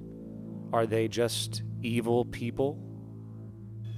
The reason that I frankly think it's a waste of time to engage in moral value judgments about people's violence is because it doesn't advance by one iota our understanding of either the causes or the prevention of the violent behavior. People sometimes ask if I believe in forgiving criminals. My answer to that is, no, I don't believe in forgiveness any more than I believe in condemnation. It's only if we as a society can take the same attitude of treating violence as a problem in public health and preventive medicine rather than as a moral evil, it's only when we make that change in our own attitudes and assumptions and values that we will actually succeed in reducing the level of violence rather than stimulating it, which is what we do now. The more justice you seek, the more hurt you become, because there's no such thing as justice. There is whatever there is out there. That's it. In other words, if people are conditioned to be racist and bigots, if they're brought up in an environment that advocates that, why do you blame the person for it? They're a victim of a subculture. Therefore, they have to be helped. The point is, we have to redesign the environment that produces aberrant behavior, That's the problem, not putting a person in jail. That's why judges, lawyers, freedom of choice, such concepts are dangerous because it gives you misinformation that the person is bad or that person is a serial killer. Serial killers are made, just like soldiers become serial killers with a machine gun. They become killing machines, but nobody looks at them as murderers or assassins because that's natural. So we blame people. We say, well, this guy was a Nazi, he tortured Jews. No, he was brought up to torture Jews. Once you accept the fact that people have individual choices and they're free to make those choices, free to make choices means without being influenced. And I can't understand that at all. All of us are influenced in all our choices by the culture we live in, by our parents, and by the values that dominate. So we're influenced. So there can't be free choices. What's the greatest country in the world? The true answer, I haven't been all over the world, and I don't know enough about different cultures to answer that question. I don't know anybody that speaks that way. They say, good old USA, the greatest country in the world. There's no survey. Have you been to India? No. Have you been to England? No. Have you been to France? No. What do you make your assumptions on? They can't answer. They get mad at you. They say, well, goddamn it, who the hell are you to tell me what to think? You know, don't forget, you're dealing with aberrated people. They're not responsible for their answers. They're victims of culture. That means they've been influenced by their culture.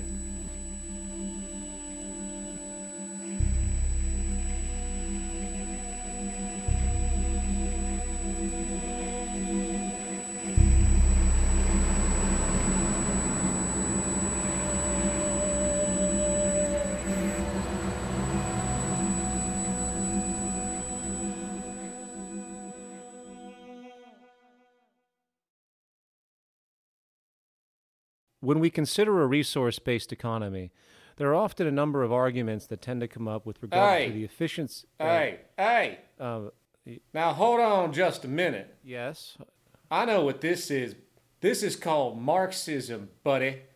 Stalin killed 800 billion people because of ideas like this. My father died in the gulag. Hold on.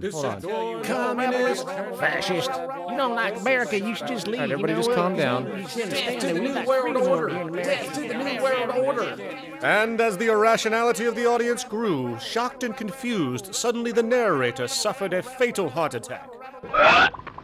And the seemingly communist propaganda film was no more.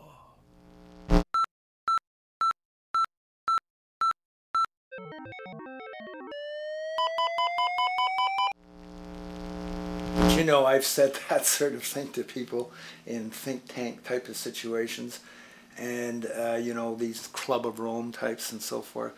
Marxist? What Marxist? Where did that come from? You know, they got this icon they hold on to as their holy grail, and it's such an easy one. You know, people ask if I'm a socialist or a communist or a capitalist, and I say I'm none of the above. And why do you think that those are the only options? All of those political constructs were created by writers who assumed that we lived on a planet of infinite resources.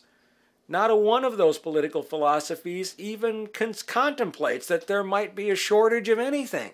I believe that communism, socialism, free enterprise, fascism are part of social evolution, that you can't take a giant step from one culture to another, but they're in-between systems. Before there's any ism, we've got a life ground, and the life ground is, as I just described most easily, it's all the conditions required to take your next breath, and that involves the air you breathe, the water you get, the safety you have, the education you can access, all these things that we share and use and that no life in any culture can do without. So we've got to reset down to the life ground, and the life ground is no longer any ism. It's life value analysis.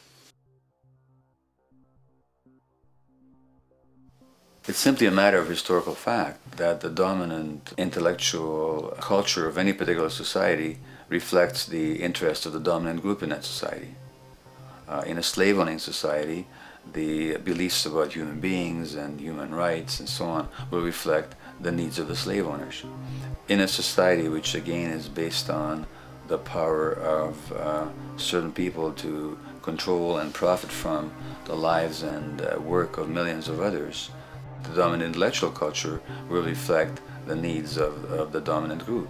And so that if you look across the board, the ideas that pervade psychology and sociology and history and political economy and political science fundamentally reflect certain elite interests.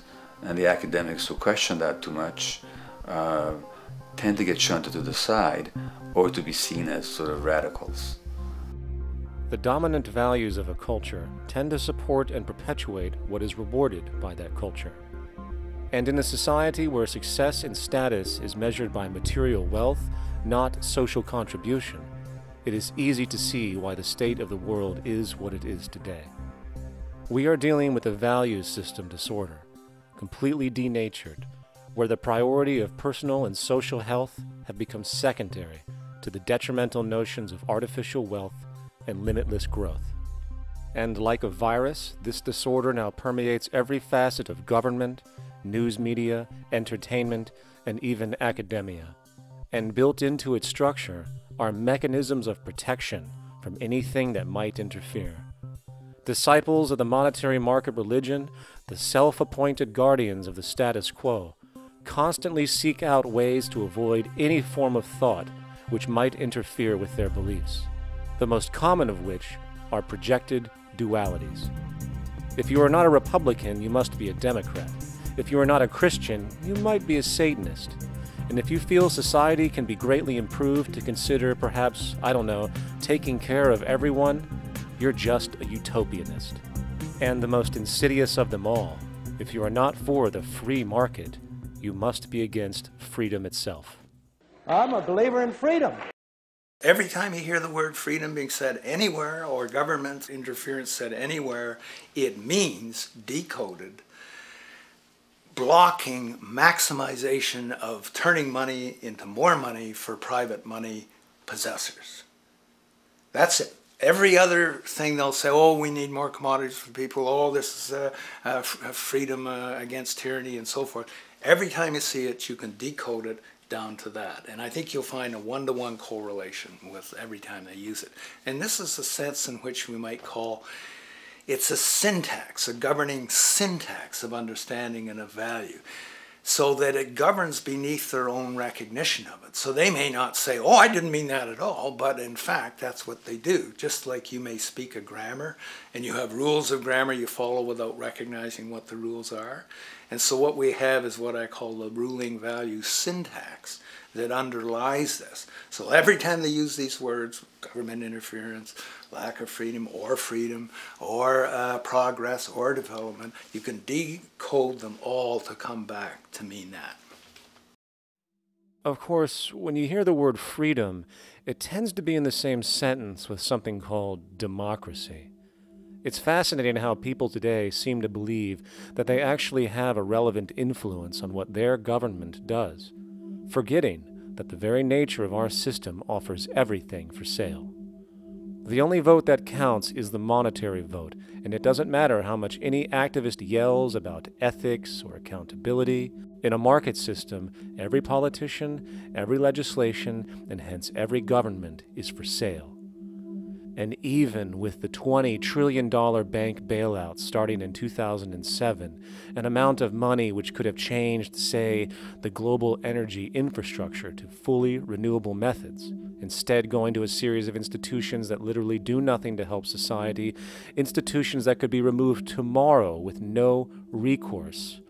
The blind conditioning that politics and politicians exist for the public well-being still continues. The fact is, politics is a business, no different than any other in a market system, and they care about their self-interest before anything else. I don't really, honestly, deep down believe in political action. I think the system contracts and expands as it wants to. It accommodates these changes. I think the civil rights movement was an accommodation on the part of those who own the country. I think they see where their self-interest lies. They see a certain amount of freedom seems good, an illusion of liberty. Give these people a voting day every year so that they'll have the illusion of meaningless choice. Meaningless choice that we go like slaves and say, "Oh, I voted." The limits of debate in this country are established before the debate even begins, and everyone else is marginalized. They're made to seem either to be communists or some sort of disloyal person, a kook, there's a word, and now it's conspiracy. See, they've made that something that should not be even entertained for a minute, that powerful people might get together and have a plan. Doesn't happen. You're a kook. You're a conspiracy buff. And of all the mechanisms of defense of this system, there are two that repeatedly come up. The first is this idea that the system has been the cause of the material progress we have seen on this planet. Well, no. There are basically two root causes which have created the increased so-called wealth and population growth we see today. One, the exponential advancement of production technology, hence scientific ingenuity. And two, the initial discovery of abundant hydrocarbon energy, which is currently the foundation of the entire socioeconomic system.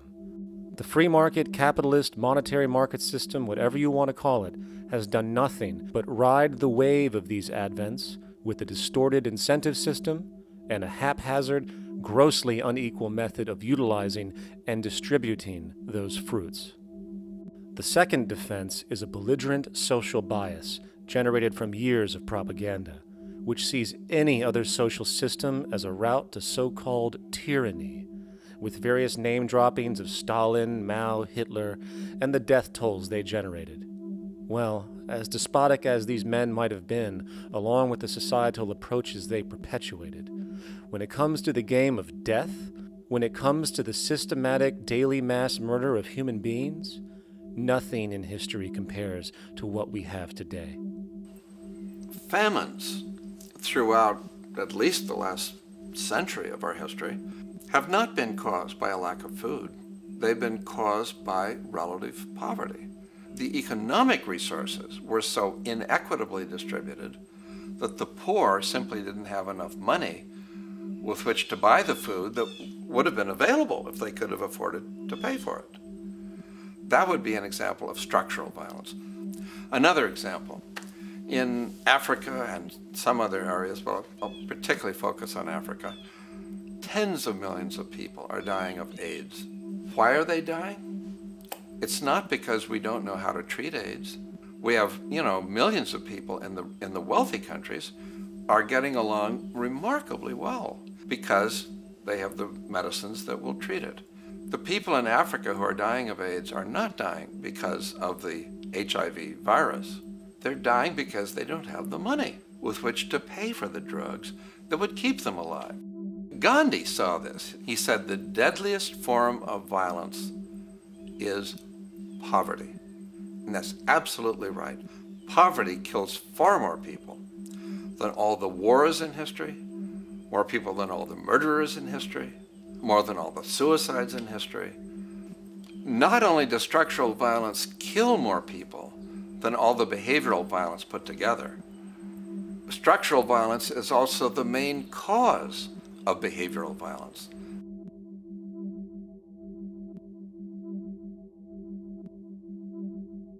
Oil is the foundation of, and it is present throughout the edifice of human civilization. There are 10 calories of hydrocarbon energy, oil and natural gas, in every calorie of food you and I eat in the industrialized world. Fertilizers are made from natural gas. Pesticides are made from oil. You drive oil-powered machines to plant, plow, irrigate, harvest, transport, package. You wrap the food in plastic, that's oil. All plastic is oil. There are 7 gallons of oil in every tire. Oil is everywhere. It's ubiquitous, and it's only because of oil that there are 7 billion people, or almost 7 billion people on this planet right now. The arrival of this cheap, easy energy, which is equivalent, by the way, to billions of slaves working around the clock, changed the world in such a radical way over the last century, and the population has gone up 10 times. But by 2050, oil supply is able to support less than half the present world's population in their present way of life. So the scale of adjustment to live differently is just enormous. The world is now using 6 barrels of oil for every barrel it finds. 5 years ago, it was using 4 barrels of oil for every barrel it finds. A year from now, it's going to be using 8 barrels of oil for every barrel it finds. What's disturbing to me is the lack of any real effort from governments worldwide or industry leaders worldwide to do something different. I mean, we have these sort of attempts to build more wind power and to maybe do something with tide. We've got attempts to make our cars a little bit more efficient. But there's nothing which really looks like a revolution coming along. These are all pretty minor. And that, I think, is pretty frightening. And the governments who are driven by these economists who don't really appreciate what we're talking about are trying to stimulate consumerism to restore past prosperity in the hope that they can restore the past. They're printing yet more money lacking any collateral at all. So if the economy improves and recovers and growth, the famous growth comes back, it'll only be short-lived because within a short period of time, counted in months rather than years, it'll hit the supply barrier again. There'll be another price shock and a deeper recession. So I think we go into a series of vicious circles. So you have the economic growth going up, price spike, everything shuts down, that's where we are now. Then it starts to come up again. But what we have now is this area where there's no more ability to produce cheap energy. We're at the peak. We're on the downslope of oil production. No way you're going to get any more out of the ground any faster, which means that things shut down. The price of oil drops, which it did in early 2009, but then as you have an ersatz so-called recovery, the price of oil starts to come back. It's recently been hovering around $80 a barrel, and what we see is at $80 a barrel now, with the economic and financial collapse, people are having a hard time affording that. World oil production right now is about 86 million barrels a day. Over 10 years, you're looking at roughly 40 million barrels a day having to be replaced.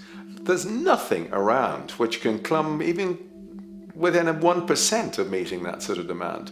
If we don't do something pretty quickly, there's going to be a huge energy deficiency. I think the big mistake is in not recognizing a decade or so ago that a concerted effort needed to be made to develop these sustainable forms of energy. I think that's something our grandchildren will look back on with total disbelief. You people knew that you were dealing with a finite commodity. How could you possibly have built your economy around something which was going to disappear? For the first time in human history, the species is now faced with the depletion of a core resource central to our current system of survival. And the punchline of the whole thing is that even with oil becoming more and more scarce, the economic system will still blindly push its cancerous growth model, so people can go out and buy more oil-powered cars to generate GDP and jobs, exacerbating the decline. Are there solutions to replace the edifice of the hydrocarbon economy? Of course. But the path needed to accomplish these changes will not manifest through the market system protocols required, since new solutions can only be implemented through the profit mechanism. People are not investing in renewable energies because there is no money in it in both the long and short term, and the commitment needed to make it happen can only occur at a severe financial loss. Hence, there is no monetary incentive, and in this system, if there's no monetary incentive, things do not happen. And on top of it all, peak oil is just one of many surfacing consequences of the environmental social train wreck gaining speed today.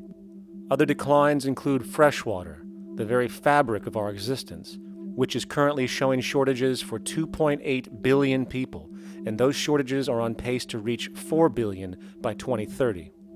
Food production, the destruction of arable cropland, from which 99.7% of all human food comes from today, is occurring up to 40 times faster than it is being replenished. And over the last 40 years, 30% of the arable land has become unproductive. not to mention that hydrocarbons are the backbone of agriculture today, and as it declines, so will the food supply. As far as resources in general, at our current patterns of consumption, by 2030 we will need 2 planets to continue our rates, not to mention the continual destruction of life-supporting biodiversity, causing extinction spasms and environmental destabilization across the globe. And with all of these declines, we have the near exponential population growth, where by 2030 there might be over 8 billion people on this planet. Energy production alone would need to increase 44% by 2030 to meet such demand. And again, since money is the only initiator of action, are we to expect that any country on the planet is going to be able to afford the massive changes needed to revolutionize agriculture, water processing, energy production, and the like, when the global debt pyramid scheme is slowly shutting the entire world down? Not to mention the fact that the unemployment you currently see is going to become normality due to the nature of technological unemployment. The jobs are not coming back. And finally, a broad social perspective. From 1970 to 2010, poverty on this planet doubled due to this system. And given our current state, do you honestly think we will see anything less than more doubling, more suffering, and more mass starvation? There is not going to be any recovery. This is not some long depression that we're someday going to pull out of. I think the next phase we're going to see after the next round of economic collapse is massive civil unrest, when employment checks stop being paid because the states have no money left. And when things get so bad that people lose confidence in their elected leaders, they will demand change if we don't kill each other in the process or destroy the environment. I'm just afraid that we might get to the point of no return. And that bothers me no end. We do all we can to avoid that condition.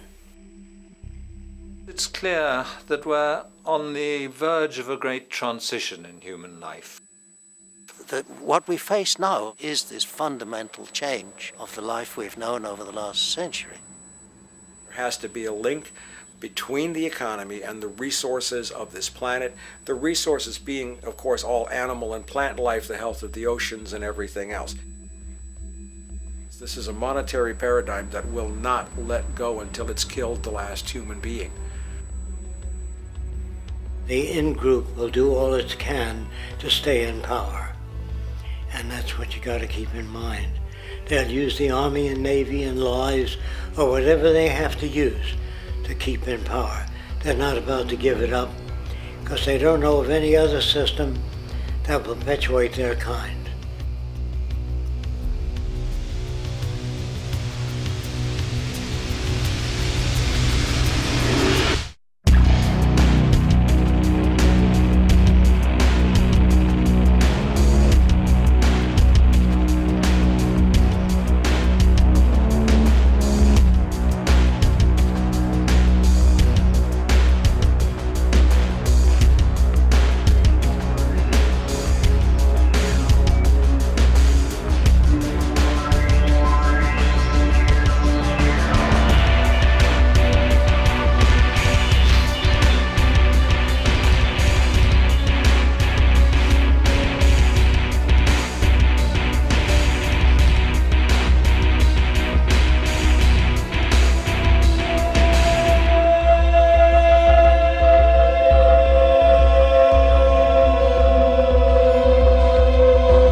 a straight and stronger course to the corner of your life.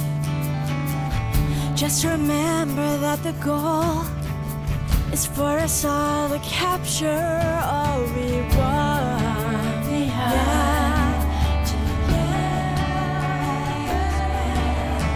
Don't surround yourself with yourself. Move on back to squares. Send an instant karma to me, and I shall live with love and care for yourself. 'Cause it's time and time with your time, and its news is captured for the queen to use.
Satisfied, I'm on my way.